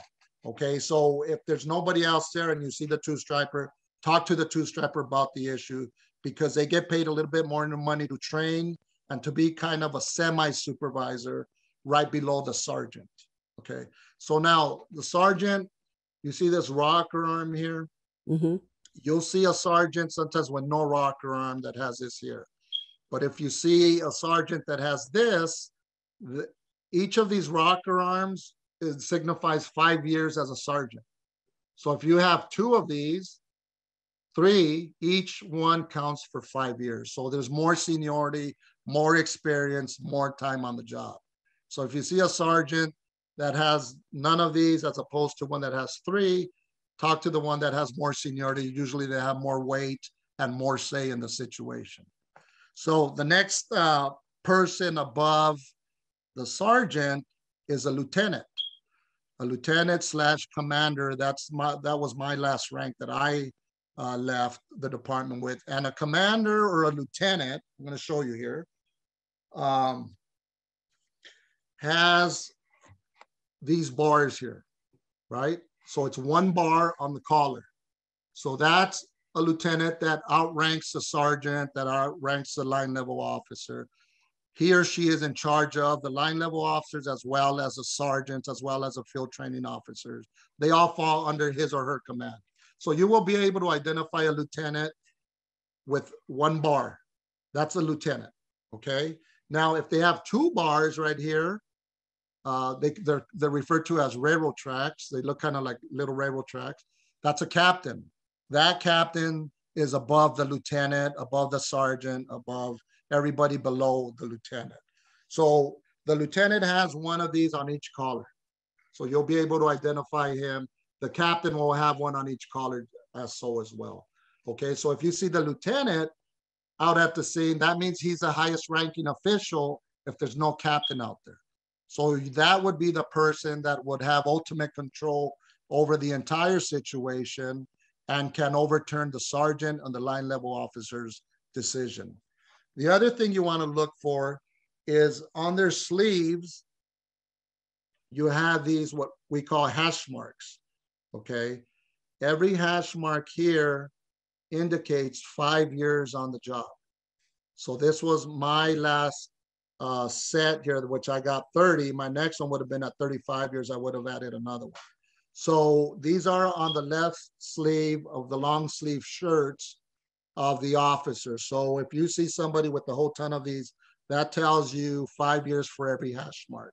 So that goes to experience and weight. And, you know, you see somebody with this, that's probably somebody you want to talk to because they have a lot of seniority on the job. Okay. And then above the lieutenant, again, is a captain. And then above the captain, most departments have a deputy chief, which is signified by stars on the collar, not bars. Okay, usually they'll have 2 or 3 stars, depending on how big the organization is. And then the chief is ultimately where the buck stops for the police department. And the chief will usually have the 4 or 5 stars. They have the largest number of stars because they are the person in charge of the entire organization. So and my hope, where are the stars? On the collar. On the collar. Just where you saw my lieutenant bars, instead of bars, you're going to have stars there on both sides. And is there a special like insignia or something like you just showed us for the watch, the person on watch? The watch commander? No, so they just carry that title. Sometimes a watch commander can be composed of a sergeant or a lieutenant, depending on the organization and depending on staffing levels. But ultimately, you have a right to talk to the watch commander, call him. If you're still not getting answers out in the field, call the watch commander. Every station has one. And if you don't get an answer that he's not available or he or she's not available, then once you're done with the situation, drive to the station. And if you want to file a formal complaint, that's who you file it with. But you have to let the watch commander know what happened. Maybe he or she can resolve that issue without it going to a formal complaint. But every department is required to have a formal complaint process. So if you feel that you've been victimized or that your rights have been violated, I had to give my phone number again, and I don't feel I had to, then you fill out the complaint. And then that complaint becomes a formal complaint, becomes an official document that you can request through FOIA or through other channels. And that ends up going to internal affairs. Internal affairs is a system that every department has. Some people hire outside investigators, but for us, we had a unit called internal affairs that's composed of investigators to investigate these type of complaints. And the last thing is that officers have to carry a name tag, right? That's mine there, that you wear on your uniform, and or a serial number on their badge. Every badge has a serial number engraved on it that's unique to that one officer.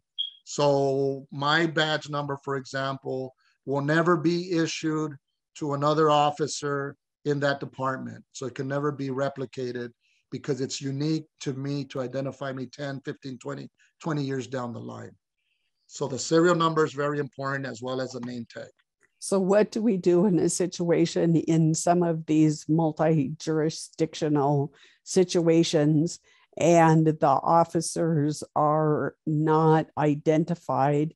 They have no identifying, like what you just showed us, marks, hashtag, stars, bars, and you ask the officer, what agency are you with? What's your badge number and your name? And they say, we don't have to tell you. And they may say that nicely or not nicely. What would you do in that situation? Well, I don't know too many agencies that have a policy that reflects that. I know with us, we are required, if a citizen asks us, what is your name and badge number? We have to give that information when it's asked for. And if we don't, we will be in violation of our policy. So if that happens, my directive to my officers is identify yourselves, because if somebody comes in with a video or a recording where the officer does in fact refuse to provide that information, he or she is going to be in some trouble. And they're going to be there looking at write-ups that go in their personnel file, days off of suspension, or even termination. It just depends on the severity and if they have any prior type of violations on their record, and then it becomes progressive discipline. And you can actually get terminated for some of these things if they're so egregious or if they're on an ongoing thing with a certain officer. So is an officer required, if they're undercover, and let's say I came to you and you were acting undercover, would you be obligated to say your name and badge number? No, not in an undercover capacity. If I'm investigating specific crimes in an undercover capacity, I'm not. The patrol officer that's out there doing day-to-day things, they are required. I think in 2019, California, anyway, made it a requirement for identifiers to be worn by officers that are out there in the public doing general police duties. Doesn't apply to undercover operations because obviously your cover would get blown or what have you. So, yeah. But I just wanted to clarify that because, if it happens, then, at least we know that maybe somebody's undercover. Right. And if the officer you do get stopped and they don't identify, look at their vehicle. Their vehicles have what jurisdictions they're from. Take a picture of it or what have you, and then go to that jurisdiction or call. And or call the sergeant, call the watch commander, but at least you have a starting place. Take a picture of the side or the license plate, because there have been instances, where there's people impersonating police officers too. And I know that we've had several cases on the freeways where they were stopping specifically lone females in dark areas, and they had no identifiers, and it could be a bad guy too. So that's the thing that, and usually you can call 911 if you're getting stopped and there's no indicators on the car, something's not right, call 911. That'll send you to, in California anyway, sends you to the California Highway Patrol and say, hey, look, I'm being stopped over here on this highway. You have a patrol officer. Because when we stop somebody, you have to call it off on your radio, the type of car you're pulling over, where you're at. So dispatch will know by their screen if an officer called in that traffic stop, because they'll have it up there. And if they don't, then either it's a different jurisdiction and it's not the highway patrol, or it could be somebody impersonating a police officer. Very important. Yeah, that's been happening, I mean, for a long time. Yes, it has. Of impersonation. Yes. So we're kind of winding down before Q&A. Let's Yeah. speak for a few minutes about the defunding of law enforcement in the cities and what hazards that might be, or trends that you see from your perspective. Yes. So the whole defunding thing, I think, obviously, we know it's a political maneuver. I think that it's backfired on those that are promoting it. I just read one of the agencies that they defunded. I can't remember what state it was in. They actually defunded the police, and it turned out to be a train wreck. And now they have gotten rebudgeted to, and I think a little bit more than what they used to get budgeted for. Crime just across the country is spiraled out of control. Communities are not having it. They're pushing back, and they're saying, no, we need our police out here. We really miscalculated or made a mistake when we pushed this whole defund the police agenda. Unfortunately, and I know I'm still talking to people on the job from different jurisdictions, that a lot of officers are leaving the force. A lot of good officers with tenure, time on, and experience are leaving the departments because of the politics. I know where I worked, the leadership there are forcing officers to get the jab or leave. And many of them are putting in applications to other agencies. Some have already left, and it's doing a disservice to the community. So two things here. Defunding is not good. We need to keep our police officers there. We want to be well-staffed. They're short-staffed everywhere in almost every department across the country.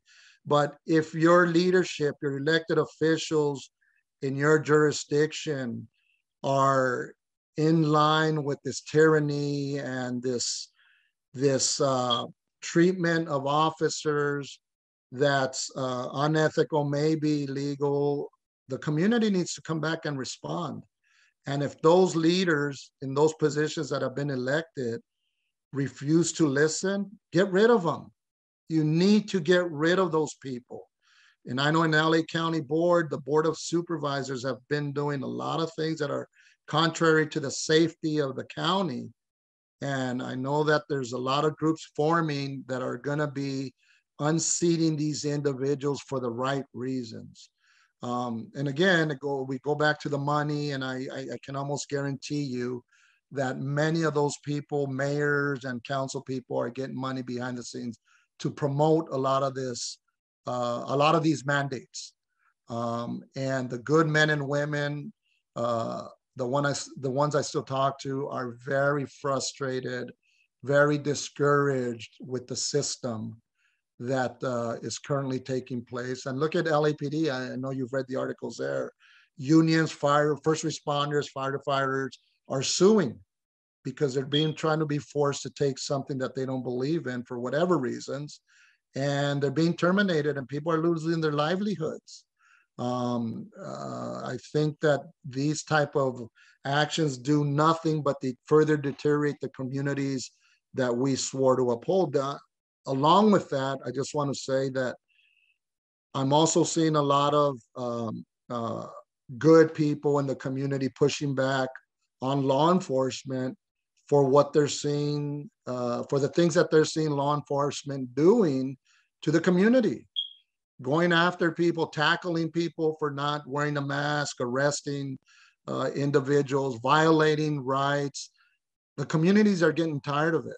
And this is why I'm saying, officers that are out there in the field, you need to take a step back and understand what you're doing when you do these kind of things that are contrary to what the community wants. Perception is reality, right? Your perception is your reality, mine is my reality. Officers take that time, and if you're being told to do something that's unconstitutional, maybe legal and ethical, you need to take a step back and really ask that question, because we're losing the support of the good people in the communities, and we can't have that. We need their backing. As a commander, I was in charge of a district in my city to coordinate community functions, community gatherings, and networking with police officers. I can wholeheartedly say that the relationships with communities are key to having a successful police department. If you have a police department in your city where problems continue to persist in a department, you need to start looking at the leadership of that department, those that are at the head, because the chief of police is ultimately responsible. And maybe they're not putting out the right message to the people in uniform that are out there patrolling, or maybe they're encouraging misconduct or illegal behavior. You need to get rid of those individuals by voting them out. Get rid of them, because they're doing a disservice to you and everybody that's in your community. So again, first responders, they have a very difficult job. The men and women that I work with, I praise them highly. As a watch commander, as a lieutenant at my rank, a lot of my stuff, daily duties, had to do with doing internal things in the office, running the shift from inside. But I always made it a point to get in my unit at least 3 to 4 times a week and drive around the city, respond to radio calls that my officers are responding to, so that I don't forget the challenges and how difficult it is to be out there. So I continue to have that appreciation for what the officers are doing and for what the citizens are going through. Because if you don't do that, you start to lose a perception of what it's really like, and your thought processes change, and you need to continue to be engaged. So long as you're employed as an officer, you need to be engaged with the officers at the line level and the community at large, so that you know firsthand the problems and issues that are going on in certain areas. Very, very important to be engaged. And the last thing before we go to questions is, what are the dangers to law enforcement officers that they face and their families? So, the dangers are sometimes physical, sometimes emotional, sometimes psychological. There's a variety of dangers for a law enforcement officer. But remember, it's not just for the officer. That trickles down into families, spouses, siblings, children, all those things. It's a multifaceted component that it's kind of hard to explain, in 5 minutes. But the stresses that come with the job are real. The decisions one has to make out in the field are real. Oftentimes, you're making split-second decisions that could have life-changing consequences. You might have to take a life. I know that most law enforcement officers don't look forward to that, as I do not. But at times, you have to make those decisions that are critical and could be life-saving for others, and you have to make those decisions. Not an easy thing to do. I've seen a number of officers get into the profession and say, that's not for me. It's not what I thought. My first year on the job, I had to cross that path, and I came to the fork in the road where I had to ask myself if that was really something that I wanted to do, because the nature of the job that I saw within the first year. And the first 6 months of my job, I got into a officer involved shooting, and it was very confusing, complex, and you start to reevaluate things, and it's not what I saw on TV, right? What we see on TV sometimes. It's the perception of people going into the job is one thing, and once you actually get there, it's completely different. The system that you're working within. So I have a lot of respect. I don't think that officers make what they should be making. You have to be an officer, you have to be an attorney, you have to be a social worker, you have to be everything and anything when you're out there. And it's confusing, and it's, most officers are good-hearted officers, good-hearted people, just trying to do the right thing. But you encounter situations sometimes where you have to make decisions that are not popular decisions, and you have to enforce the law. Um, how do you explain to an officer, hey, you know what, enforce the law here, but not enforce here? We have to be neutral, right? Apolitical. We're not supposed to be involved in politics. I know here in California, we can't engage in political activity in uniform. All those things come into play, and they're sensitive things, but for the most part, my hat's off to all those men and women that are still out there in the field, day in and day out. Sometimes we're having a bad day, just like anybody else, right? In any other profession, attorneys, doctors, executives, what have you. We all have our bad days, and sometimes we don't want to be dealing with those things, but we have to. We have to go out there, put on our best face, and get ready for that. Mentally, you have to get ready.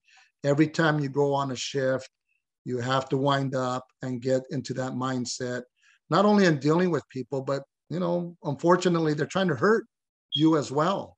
From the other end, when you do make a traffic stop, is this a stop where somebody's going to jump out of the car and pull out a knife or a gun? I've had that happen when you least expect it, and it's traumatizing, and it's a shock to the system, but you start to learn how to cope with it. To me, my coping mechanism was getting involved, deeply involved with the community as a balancing factor with all the negative things I would see. I started early on in my first year of my career teaching soccer and other sports in the PAL program at our department, and it was all volunteer for me. But to me, teaching the kids and trying to get them to come up in a different way in society, in a positive way, was very satisfying for me. So I did that. I did that my whole career. We did a lot of functions over at Children's Hospital and these cancer centers for kids, where I would take a group of officers in uniform with gifts and so forth, and share with the kids and the parents that were confined to the hospital. That was my balance. My wife is a big supporting mechanism she's my sounding board, tell her what's going on, giving me advice, neutral advice, not biased advice that you would get from your peers or for other individuals. So that's a big component on being able to make it through. Not a lot of people make it past the 20-year mark. Either they seek other careers or they just retire altogether. It's not easy. It has its challenges daily. But at the end of the day, I have no regrets. And I think that I gave it what I could. And I think that we all individuals, not just law enforcement, but like yourself and what you do, giving back the knowledge and experience that we've collected throughout the years to other individuals that are coming up behind us and are following our footsteps. And what I told a lot of my people that I work with, those chairs that we sit in of authority, of lieutenant, captain, chief, they're all temporary. One day that will end, but what matters is what you did in that time period and how you shared that information with others and help them avoid getting into issues or problems that you might have encountered because nobody told you to, right? How to avoid or how to navigate around those issues. I think we have a duty, an obligation to give back to those following us that experience and advice. I really, really do. I sure appreciate what you've shared with us today. It's been invaluable. It's opened my eyes. It's given me a whole different perspective. And, you know, most of us living ordinary lives can't just tap an officer on the shoulder and say, could you tell me a little bit about your job? Or, you know, how should I understand and perceive an officer? I think many of us get it from watching TV shows or the movie. Right. And that may or may not be accurate, because that's all crafted and molded by people that have an agenda. You shared with us the real life of an officer and the different things that you experience. So, John, do we have a few questions?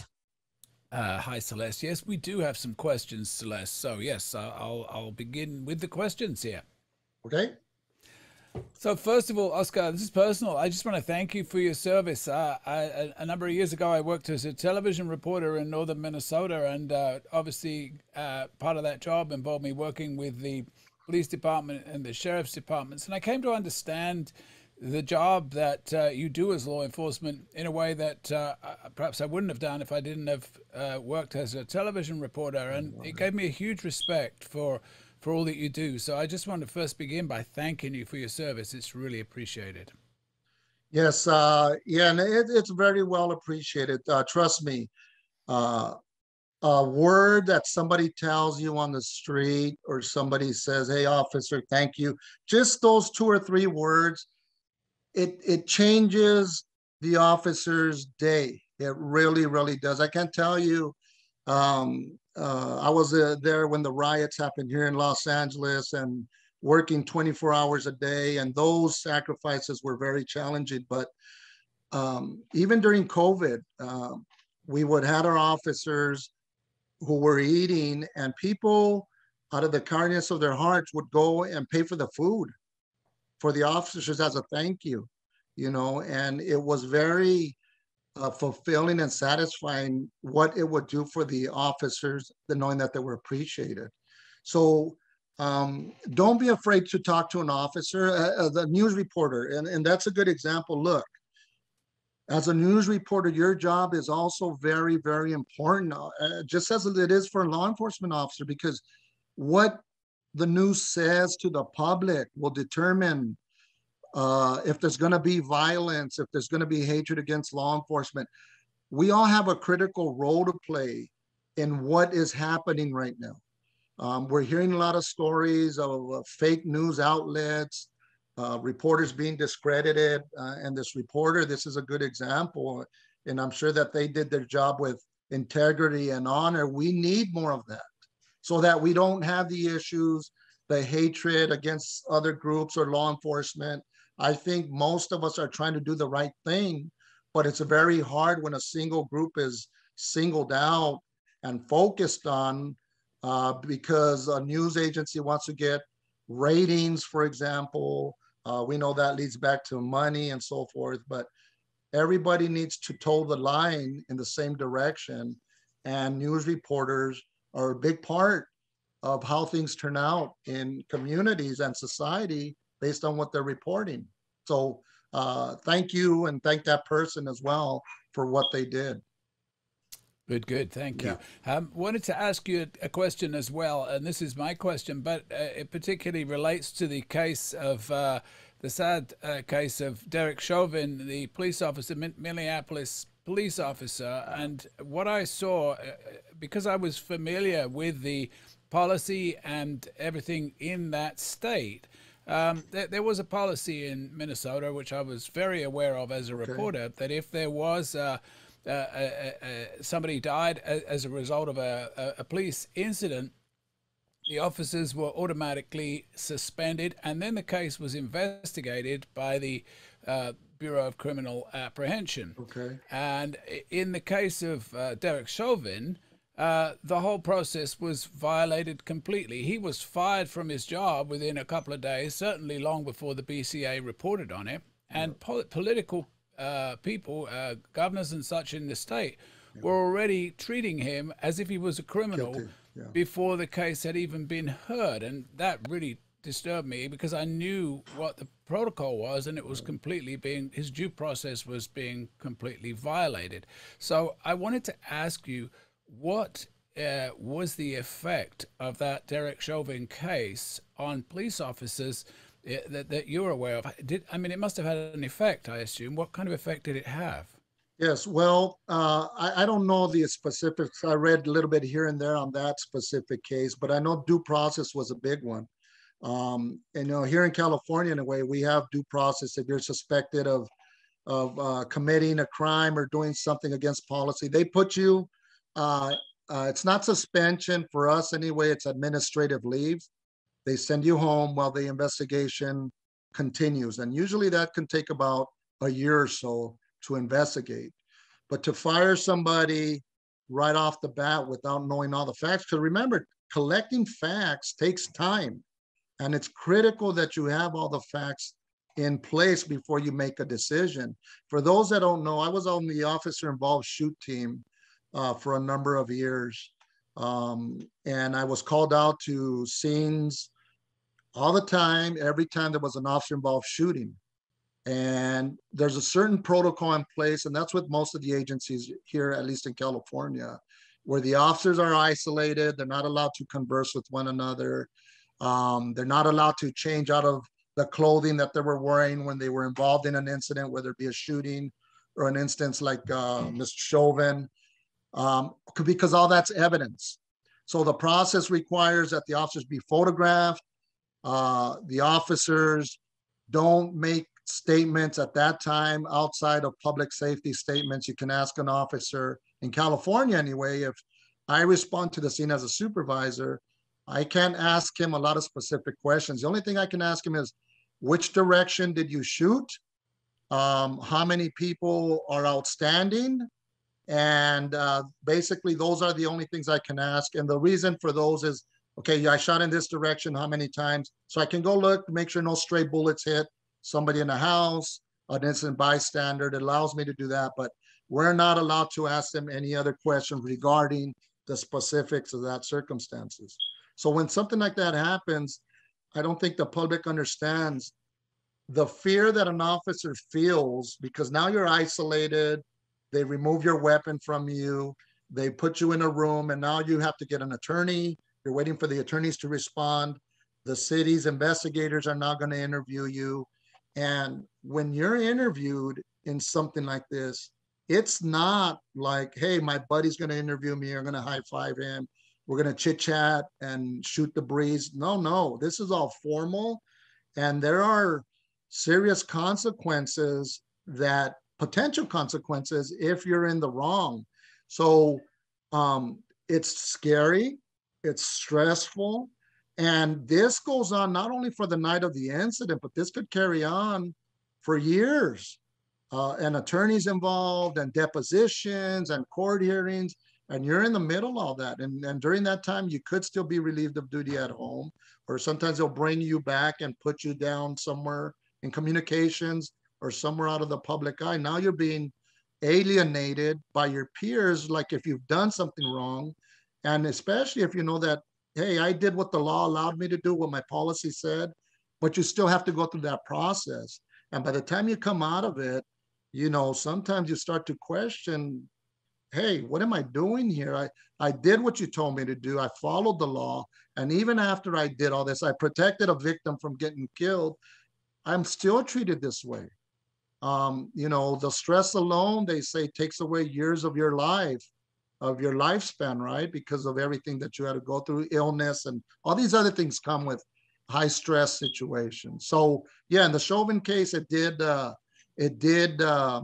affect morale. And depending on the circumstances of the case, some people were talking about things that they didn't even know the facts and putting it out into the environment. That does a lot to the psyche of the officers that are out there trying to do the right thing and do a good job. So it does have a negative impact when something like that happens. Yeah, I'm sure it must have done. And obviously on recruitment levels and everything, as you said, we've talked about that. But Yes. there's somebody here with a question here. They're asking, and this is from earlier in the discussion, do you find that these trafficking incidents, which you were talking about, sex trafficking earlier on, are pushed by a business elite? Oh yes, and I know that we talked about that. That there's the trail oftentimes leads back to individuals uh, in power, influence, and money. And look, just again going back a little bit to the Epstein thing, the things that are starting to come out, and from what I understand, that's not even a portion of everything that has been going on, and how severe these things are. This executive from, I believe, again, it was Sony. This is a vice president.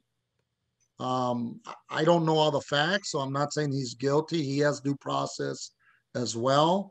But on the surface, it looks that way. Now, once everything starts coming out in court, then we'll see where it ends. But yes, there are a lot of people that are involved in things in positions of influence, money, and power, unfortunately. And to know that this does happen is very very hurtful and surprising. Okay, there's another question here from somebody. They're asking if you could possibly comment on. He was a FBI special agent in charge in Los Angeles, a gentleman by the name of Ted Gunderson, who's now passed away. I don't know if you know anything about that, but what they're asking is, can you comment on this gentleman, Ted Gunderson, and his statements involving the government's involvement in human trafficking and sacrifice, if you have any knowledge of that? Yeah, you know what? I don't know. I know that I was actually deputized as an FBI agent for a number of years out of the LA area. I never ran into Mr. Gunderson, so I don't know his specifics or what he was talking about. But again, I'm telling you, when I was on the drug task force, we specialized in wiretaps, court authorized wiretaps. And I listened to the conversation of a lot of people that were in high places and high positions, and that had relationships with government officials and executives and all these other individuals, and it's pretty scary. So I don't doubt that this goes up very, very up high the food chain, and there are people involved behind the scenes, the elite. I have no doubt about that. Who and where and all these other specifics I don't have, but without a doubt, it does go up into these areas that we talked about. Thank you.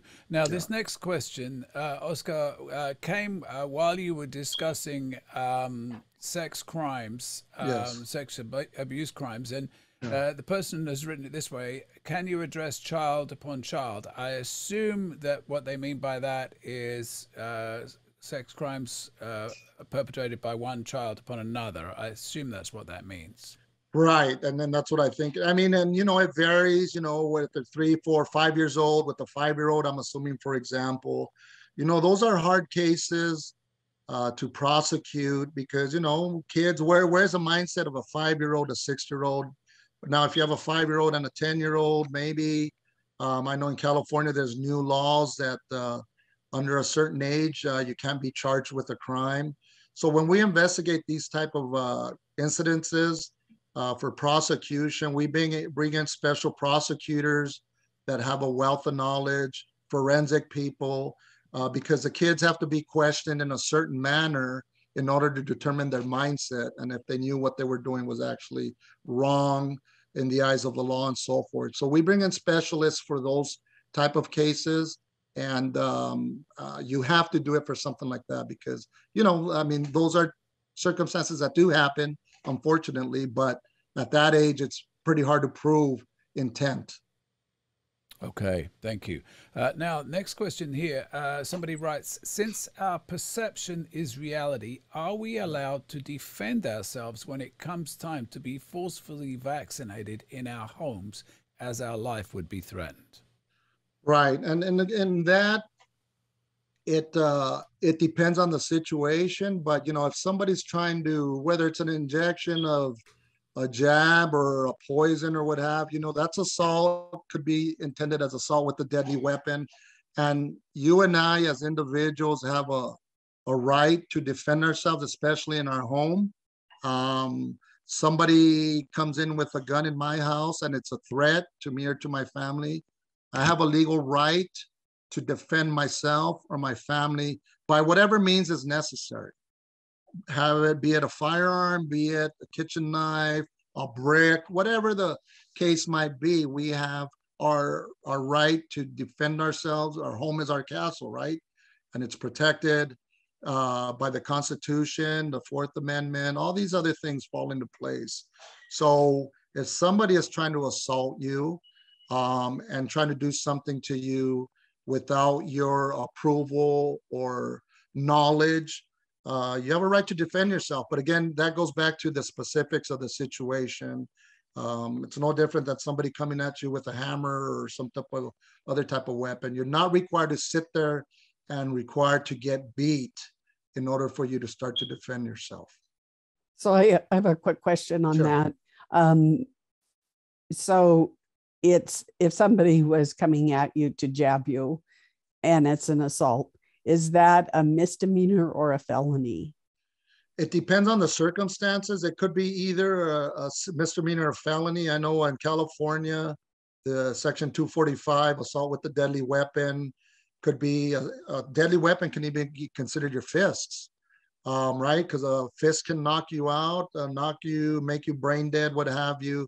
Those are all factors that have to be taken into consideration. Now, I'm assuming a needle or whatever the object is going to be. I mean, can a needle provide serious injury to an individual? Yeah, right. I mean, stab you in the neck, stab you in the eye, could cause great bodily harm. Then in that case, it would be a felony. If that happens, obviously call law enforcement, have them take a report. Very important to have this documented. Whatever the case might be, whether it's a jab or some other type of weapon, have it documented. When a law enforcement officer documents a report, they must give you a report number, okay? And I know with our jurisdiction for the year 21, the report will always start with the beginning of the year it is. So it would be 21 dash and then the rest of the number. Next year, it'll start with 22 dash, rest of the number in chronological order. So make sure you get that report number from the officer that takes the report. I know sometimes reports get lost or they disappear from the system, but with that number, you can track it back to what happened to that report. So very important, have a report taken. So if it is law enforcement that is accompanying, let's say, public health or whatever, and they're coming to jab, realistically, and they're getting pretty forceful, it's getting heated. I can call, if a law enforcement is there, the watch commander, or if it's a threat, call 911. Call 911 if it's an actual threat that you feel. But what if they say, well, it's the jab, it's for your own protection? Right. Well, I get it, and they can say whatever they want. But remember, when can somebody enter your home, right? And I think a lot of people don't understand this, but so for somebody to come onto your property, they need a search warrant. Even to go into your backyard, your front yard, coming to your house. I've been on a number of calls when we were investigating complaints of narcotics in a certain area. Oftentimes neighbors would call on neighbors. Hey, there's a lot of traffic out here. People are coming in day and night. I see a lot of cars pulling up for a minute or so and leaving. I think they're selling drugs. Okay, for us, that's not sufficient to get a search warrant, generally. So what we would do, we would go out there, I'd take my team, and we would do what's called a door knock on the door, right, of the place in question, speak to the homeowner. Sir, we're getting a lot of complaints that there's drug activity here. Do you mind if we come in to check to make sure there's nothing illegal going on here? Oftentimes people would say, sure, officer, I got nothing to hide. Come on in. And we'd go in and we do a quick cursory search, nothing in depth. We're not flipping over couches and we're not doing none of that. And once we were satisfied, we'd say, thank you very much, appreciate your cooperation. And we would leave and we would write our report. Nothing found here. So when they call back and say, hey, we said, no, we went out on this date and time and we found nothing. And Mr. So-and-so was very cooperative and there's nothing there. Maybe it's that he's selling toys or items for the community there. That happens sometimes too. So it's not drug activity. It's just they're selling food or other things that for people in the community. But my point is that we have also gone to locations where we've knocked, hey, sir, we're here to check and da-da-da-da. And they say, nope, do you have a search warrant?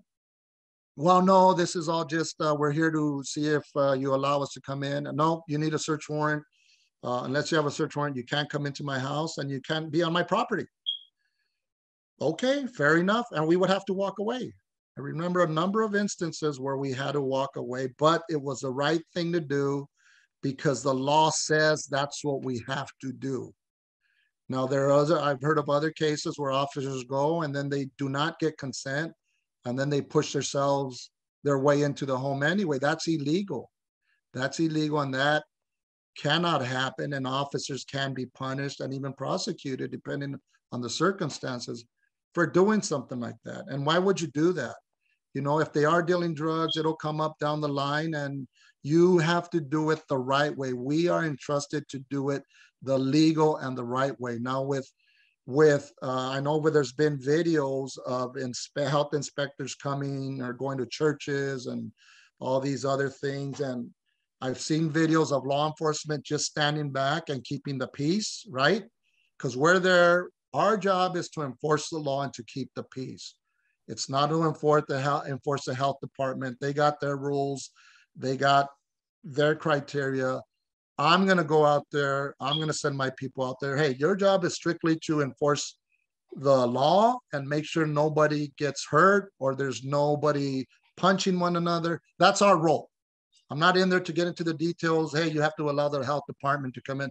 The health department doesn't have a valid warrant to get into a place. I'm not going to push it with the homeowner or the business to force my way inside. That's not my call. That's the health department. Hey, health department, sorry, they said no, they turned us away. I'm not kicking that door in just because you want me to. I'm not doing it. I'm not going to expose myself to the liability, the lawsuits, possibly civil rights violations, and I'm not going to allow my people under me to do it either. I'm going to keep them from getting involved in those type of things. Most of those things are civil matters. We don't get involved in civil matters. And I know I talked to Celeste about the civil matters. Child custody issues are big ones, right? Where you have, my child wasn't brought back on time, as a court order says, or he kept them 1 extra day. Okay, we'll take a report for you, but we can't take anybody to jail. You have to go back to court and inform the judge so the judge can revise a court order, because these are all civil matters. And I know sometimes people want the other party to go to jail. Sometimes it doesn't work that way when they're not breaking the law. Same thing here. Health department, fine, we'll stand by, but we're not kicking anybody's door in and we're not taking anybody to jail outside of seeing them do something illegal. We're not getting involved in that. And I think that's where law enforcement officers on the front line need to really think about that. Supervisors on the front line, sergeants, if you're going to those type of calls, you need to think about that. Because if you take it upon yourself to kick in a door or to try to take somebody into custody just because the health department or another official wants you to do so, you're putting yourself in a real bad position. You're putting your people in a real bad position. Think about it and say, no, maybe we'll just take a miscellaneous report. Here you go, health department. You follow up however you have to. If you need our support, again, call us, but we're not getting involved in this mess that you want us to go in and start arresting people. Because remember, you start trying to arrest people that done nothing wrong. What do we see happen oftentimes is they start resisting, like, why are you arresting me? I've done nothing wrong. And then it could get physical. Then people get hurt. Someone can die. Now you're going to have to answer as a supervisor that was on scene or the officers that was wrestling this individual. Why did you do that? What gave you the authority to do that? Well, they yelled at me. That's not a crime. Now you let your emotions take over and you're in a tub of hot water. We've seen some parents getting wrestled out of these school board meetings. And I remember one recently where a father's daughter was molested, and he went to the school board meeting to announce it. And from what I understand, it was a cover up, and the board didn't want him to speak to the public because it was going to embarrass them. So they had the police arrest this guy, this father. And he says, I'm just trying to tell the board that my daughter was victimized here at their school, and they did nothing about it. And they fought with this father, wrestled him, put him into handcuffs. The video is very disturbing. And I have a big problem with those officers that did that physically wrestled this guy with the ground. Now, I don't know if they're going to get sued. More than likely, they probably will. And then the parent can file a civil action rights violation and get them, and get the federal authorities to investigate those officers. Why? Why would you put yourself in that position, officers? Because a board member told you to do it? Was it this a board member that was trying to cover this whole thing up and then gave you a directive, hey, tackle this father. We don't want it to be exposed. No, no, no, no. That's not your job, officers. You are not to be the personal bodyguards or the tyrants for these people that are out there doing things that maybe they shouldn't be doing. Take a step back and say, that's not my role. I'm sorry. Supervisor, more than likely, they're going to call their sergeant. The sergeant will call the lieutenant. Hey, lieutenant, they want us to do this and this. Remember, once you get notified, me as a lieutenant, if I get notified of a situation, whatever outcome of that situation is, I own it because I was made aware of it as a lieutenant. So I don't want to be holding the bag for something or an order that I give or the authority I give. Oh, go ahead and kick in that door when I knew we didn't have the authority to do it. I'm on the hook now, and I'm going to have to answer for that. And I might even get terminated and prosecuted as a lieutenant for allowing that to happen or giving that order. We've had that happen in multiple agencies. I'm not going to put myself in that position at the end of the day. Thank you. Very full answer. Much Yes. appreciated. There. Thank you. No. This is really helpful, and people are really appreciating this. I'm getting thanks here. And this next person writes and thanking you very much for the interview and the opportunity to ask a question. And here's their question. They write, I looked at a YouTube video and a news person said California has a mask mandate. What if you can't wear a mask for medical reasons? And also I heard that when you visit California, you have to do a COVID test 3 to 5 days after you enter. What is your opinion of this? Is it legal? Right. And as far as I know, there is no law that the legislature has made here in California requiring that. Maybe they're talking about a mandate by the governor. I don't know, but the legislature are the only ones that make laws, right? I don't know of any law that says that that's a requirement. And I know that we've gone to places and daily, and there's LA County, for example, is very strict on you have to wear a mask, you have to wear a mask. But a lot of businesses that we go to are saying, you know what, that's not a law. And some businesses have, it's the law, you have to wear a mask. And, I kindly let them know, that's not a law. The legislature has not passed a law saying that this is a law. So you having that sign up there saying it's the law is incorrect. There's others that are tyrannical in their views, whether it be a business owner or what have you, and they're very forceful with those policies. I don't know if they're not thinking about it. And this is one of my complaints, is that business owners, you're alienating a lot of your people when you start to treat them in that way and forcing upon them to do something that they don't want to do, number one, because they have a constitutional right. This is the United States of America, right? And we're used to being allowed to be free people. And when you have something that's been going on for what, 2 years now, over 2 years, getting close to the 2-year mark, that it's a state of emergency. I just heard a governor in another state, I don't know where, declared there's no more state of emergency under COVID because the facts are not there. And so I have a problem with enforcing that type of rule. I went to a business, a popular business here in Los Angeles County recently, and you walk in the door and it's a very well-known Cuban bakery. And the minute you're greeted, they're on you already asking you for your mask. And it's very unsettling And once you're in there, now you have the supervisors walking around. It's kind of like you're under surveillance. And it's very disheartening to be in a business that is practicing that type of authoritative behavior, tyrannical behavior. They're losing a lot of customers. They're losing a lot of customers because of those reasons. And a lot of people, what they're doing now is they're eating outside of LA County. We shop and eat outside of LA County for those reasons, because of the behaviors of within the Los Angeles County, and people are tired of it. People are tired of it. Thank you, Oscar. Yes. So next question. Somebody wants to know, has the officer ever been warned off of enforcing the law if he's called to a certain location that has been off bounds for police to show up? That is to say, are police told to leave certain locations or people alone? And this person also thanks you for a terrific presentation. Very informative, they wrote. So are we talking about political reasons, or somebody that has a friend of a politician maybe, and saying, hey, that business is to be left alone. We don't want them investigated or harassed. Am I getting that right? Or? Yeah, it seems like something like that. They're not specific as to whether or not it's like a gang turf area or whether it's just they just wrote a certain location. So yeah. So could I yes.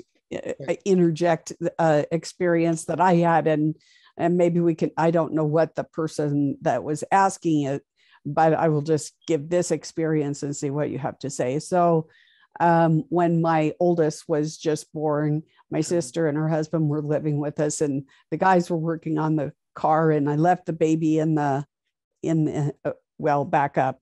So I have a new baby. I'm a first time mom, and I live in a fourplex in San Diego with a house, and it's a courtyard, fenced courtyard. Roger. And the lady that lives in the house has these little dachshunds. Okay. And they start pooping on my doorstep. And I went and I asked her politely, I said, I'm a new mom, I'm freaked out about everything, Right. And I said, could you please restrain your dogs from pooping on my doorstep? Right. And I said, I'm a new mom, and I thought everybody would understand. Well, she didn't. And she continued to allow the dogs to poop. They only pooped on my doorstep. Okay. And so I called code enforcement. Yeah. And I just said, I don't want the dog taken away. Right. Would you please just talk to this lady? I'm a new mom. I just don't want to step on my front porch in dog poop to get into my house. That's all I wanted. Yes. Well, next thing I know, the lady said, my husband's going to get you. Okay. Oh, I was young. I was like 21 or 22. Yeah. I just shrugged it off. People say that kind of stuff. Yeah. So anyway, fast forward to what I just said. So my husband and my brother-in-law was fixing cars, left Christy there, went to go get a block down to get an ice cream. There's a Hell's Angel at my door when I come in, and he says, where's your husband? This is early 70s. This is like 1971. And I said, I don't know, he's not here. And then as I'm trying to fumble with my keys, because it made me a little nervous, I had never dealt with the Hells Angels before. Right. And he busts into my house and he's looking all over my house. I call 911 because I know that they just took the car around for a test. That's back in the day with the spark plugs and everything. So they were just test driving to make sure they got all those settings right. And I didn't want him to come in on this. And my sister and I are hiding with my baby in the closet, waiting for 911. The officers didn't come. I called them 3 times. Okay. And then this master of arms of the Hells Angels, my husband did come, and I'm in the closet with my baby and my sister, and I'm hearing thump, thump, thump, thump, and we're on the top floor, It was terrifying. And I was a young woman, and I didn't know if he was going to be killed or pushed off the balcony or what. Afterwards, I was told that there was a deal cut between San Diego police officers and the Hells Angels, we won't go after your family if you leave us alone on these types of calls. That's just what I was told as Right. why they did not respond. So maybe take it away from there. And meantime, I've got a little clarification from the okay. questioner. Okay. The questioner writes, this is about a situation that this person has heard of where police are told that if they get a call of distress from a certain property, they are not to respond. And I guess the question is, have you ever heard of anything like that? Yes, I've heard of things like that. And going back to the Hells Angels type of thing, and in that situation, I don't know the details, but you explained a lot of them on the law enforcement side. The Hells Angels obviously is a gang that's out there. They have a lot of members or what have you. Generally people don't want to get involved in those type of spats with them. So I've seen it where hey, you know what? I'd rather not. What they did, with the way you explained it, Celeste, is a crime. Him coming into your house the way he did.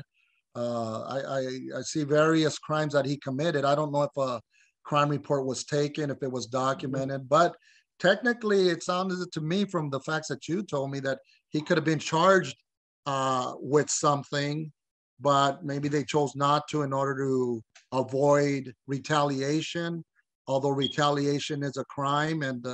But when people don't pursue that, it's because there's not a lot of faith in the system that we currently have and we have had, right? Witness protection and all these other things. People start to think, do you really want to go through that?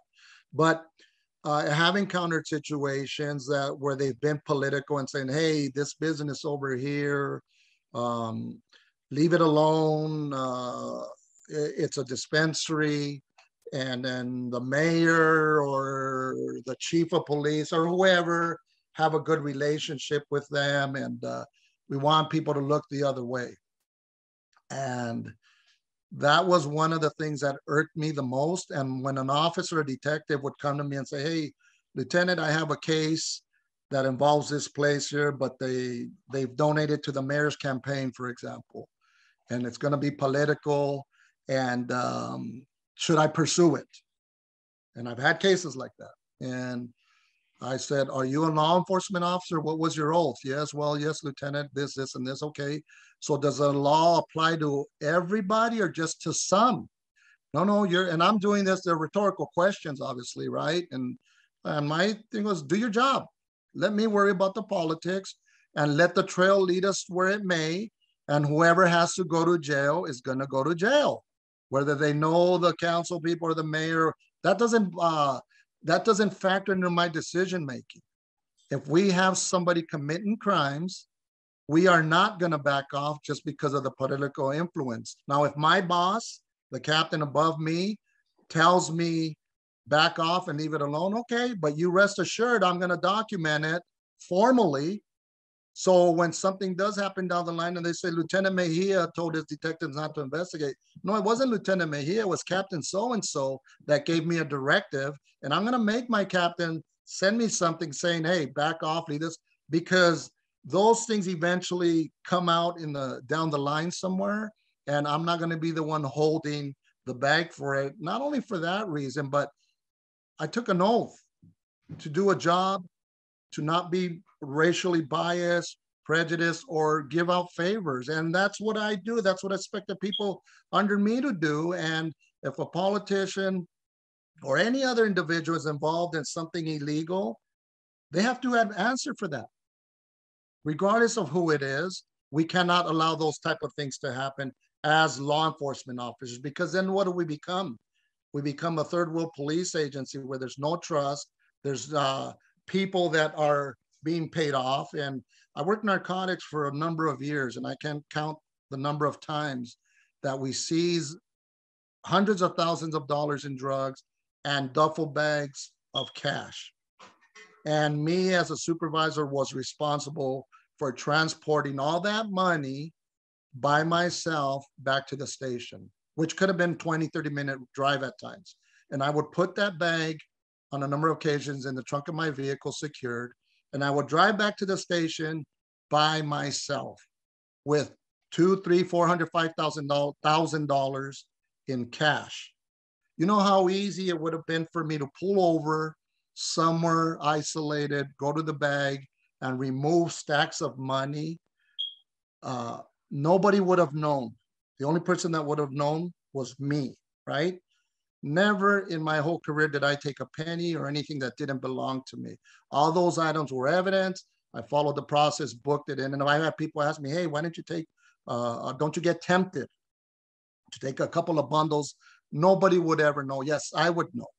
And that's not why I do the job that I do. And I lasted in this profession for 32 years. Those things are contrary to what you swore the oath. I have people that I've worked with that have done that and are sitting in prison right now for doing that. It's not the right thing to do. It goes for everything that we stand for, and it creates public distrust. And I've been all the better for it. No regrets. Thank you so much. Who does one turn to in a case, this next question, who does one turn to in a case of human trafficking if they suspect law enforcement or some of the departments are involved? So it's kind of related to the previous discussion a little bit. Right. So yes, first and foremost, it should always be the agency and jurisdiction it falls within. But if you suspect law enforcement or certain officers are involved, you could try the chief of police. I mean, if you think he's involved, obviously, then you take it to a federal entity, which more than likely is the FBI. They have units, specific units that handle public corruption. I've worked with many of those individuals. The district attorney's office also has units that have a public integrity unit that handle only corruption amongst public officials or entities. And I know there's not a lot of confidence with the current district attorney in Los Angeles County for good reason. So maybe people are hesitant to go to those entities. So FBI, your local county, sheriff's agency are responsible, but start with the FBI if you think your police department is involved with that. Okay, thank you. There are two more questions, so I'll conclude with these two, Oscar.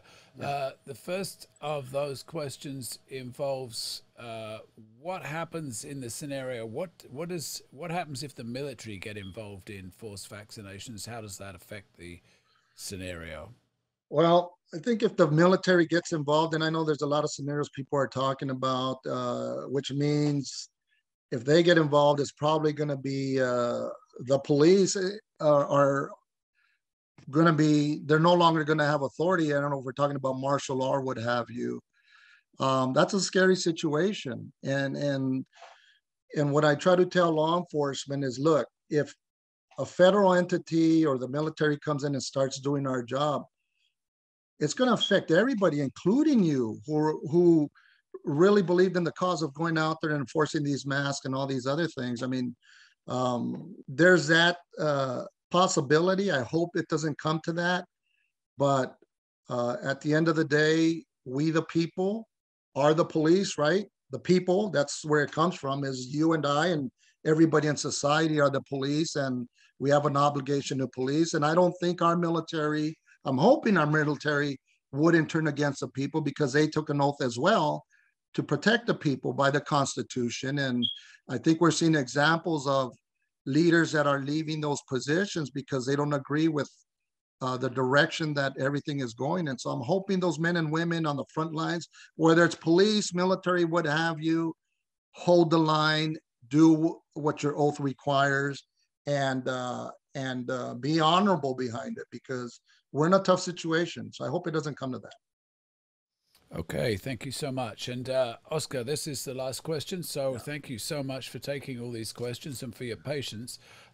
This questioner asks, do you have any comments on the possibility of AI, that is artificial intelligence, taking over the police force? Yes, there's a lot of, with technology comes a lot of risks. And I have seen that jump in technology. And they say all good technology can be used for bad, right? So it's a double-edged sword. I know that if you go and you see every intersection that you're going across, you see cameras and you see video cameras in almost every intersection in every state. And it's concerning. I know that there's facial recognition incorporated to a lot of this. violation of rights and privacy, and all these other things come with it. So if it's not handled in the right way, I think a tyrannical government is very, very dangerous with all this technology, and it's very dangerous if it ends up in the wrong hands. Yes. Well, thank you. I know it's something I worked for FEMA Emergency Management, Right. and so in 2017, I saw. So we have a incident command structure, Yeah. and so there was an incident commander, and there was a wildfire, and there was a giant fire camp, and I was trying to get some information and I wasn't able to get it. And it just didn't make sense. It was nothing I had ever seen before. Mm-hmm. And after the whole event was over, I learned through the back channels that it was the first time that they used artificial intelligence as the incident commander. So the incident commander was not actually making the decisions. It was AI. Yes. And it was a test to see how that would work. And I think we're only going to see more of that, unfortunately, as the time goes by. Yes, and yes, we are seeing more of it. And I know some departments have rooms designated specifically to monitor cameras, audio, video throughout the entire city, and you're being followed and surveilled. And that could be a good thing if you're a perpetrator and you're preying on people, but then it could be a bad thing if it's somebody that has a different political view of things and now they're following you around and conducting surveillance. That could be very, very dangerous. So we have to be aware of that. If you do see it's being abused in your areas, go to the city leadership and say, hey, we don't want this in our city, or it's being abused, or report it if you know it's being abused and used against you or your family illegally. You have an obligation to report that. One last question that just comes to mind talking about this is because I've seen it at hospitals. So I don't know anything about the police department. So you get to answer the question. Sure. Is there human AI machine teaming? Like at the hospitals, they're wearing these thing on here, and that's artificial intelligence. And it's like they're talking to themselves, like kind of like people that have the things in their ears. But it's a human machine teaming. Is that in the police department at all? No. And now, are you talking about the microphones that they carry on their shoulder?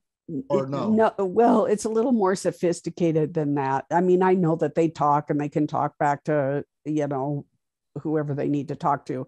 This is actually where the officer would be training AI. Okay, I'm responding this way. I'm doing this. I'm doing that. That's what they're doing at the hospital level. So I was just curious to see if they were doing it at the police officer level. In my jurisdiction where I'm at, I've never heard of that. I know that our men and women out in the field carry these microphones on their lapel here, and then it's wired into the radio on their belt, but they turn and they key the mic and speak into it so that they're not fumbling with the radio and their hands are free. I know that for sure, but with respect to the AI and the hospitals and doing these other things, I have never run into a situation like that, and I've never heard of it. But we do have a lot of AI creeping up everywhere, and I wouldn't be surprised if that's starting to be implemented. They're talking about drones and all these other things that they're using, and again, in the wrong hands, and if they're using it in the wrong way, very dangerous to we the people. And I don't agree with if they're being used in that manner. Thank you. Thank you for a wonderful and very educational webinar. I mean, I'm just blown away. Your wisdom, your patriotism, just I'm really honored. And I can honestly say that now I will feel more comforted in my prayers, and I can pray more directly for the officers on the line and also their families and what you all go through. It's a world that I don't know much about. And so I really thank you for taking this time out to educate all of us on police officers and their lives and the different things that they tackle. So thank you. And I really appreciate that, Celeste. I know that the men and women on the front lines really appreciate that. I just wanted to tell the officers out there again, I can't emphasize enough. Do not betray the trust of the people that have allowed you to hold those positions. If you're doing it, stop it. Please stop it. Knock it off. You're putting law enforcement in a bad light. Stop the harassment when there's no reason to harass somebody. There's no law for what you're trying to enforce. Knock it off. You're going to find yourself in a bad position legally, liable for those things that you do. And I can't emphasize the mistrust that you're imposing on the people that support you, like people that are listening to us. But I see support diminishing because a lot of things that we're seeing going on in Australia, and it doesn't matter if it's happening in Australia, Canada, other parts of the world, they see it as law enforcement, period. And we cannot here in the United States put our men and women in that position. Don't be a tool for these tyrannical people that are doing things that are illegal. Knock it off, speak up, tell somebody, put it in writing, make your notifications, but don't become part of the problem, because it's not going to end well for law enforcement. The support we have, we need all the support we can get right now, especially in these turbulent times. Do the right thing. You know when it's the right thing to do. You know in your heart as a person when you're doing something that you shouldn't be doing. Stop it. Don't get involved. Speak up against it. Push back. Push back, because I can tell you, and I know, and I speak to those officers out there, the department will throw you under the bus once they are done using you. They will throw you under the bus without remorse. And you're going to find yourself out there by yourself with no support when you were trying to enforce all these orders, tyrannical orders that they were imposing on you and telling you to go out there and do. I know you want to be a good cop, you want to be a good soldier, but that is not being a good soldier and a good cop.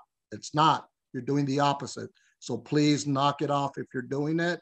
Don't encourage it. Speak up against it when you can, when you see it's inappropriate. And the last thing I'd like to say, I can leave my contact information after with you, Celeste. Somebody has a question, they want to email me. I'm able to help people through Zoom or social media advice. If I can help you, I'll help you. I have no problem with that. And if one day you want to do a presentation with narcotics, I can show you the specifics of paraphernalia, the tools that they're using, what to look for in your home to see and try to identify if somebody in your family is making meth, cooking it, what ingredients you'll find in your house that are common ingredients that they're using to make this. So this way, you would know and you'd be able to do something about it. But I've done these classes with my props, and many people have come up to me and say, oh, my husband, that's why he's spending so much time in the garage. I'm finding these bottles of chlorine everywhere. What does that mean? And now I know it means that he's making something or using something that he shouldn't be. So very important. So one day, if you want to do that, we can do that as well. Absolutely. Let's, I'll be contacting you and we can get that scheduled, because I think that would be very important and valuable. So thank you once again, Oscar. And this is Celeste from the Celestial Report, and we will see you next time.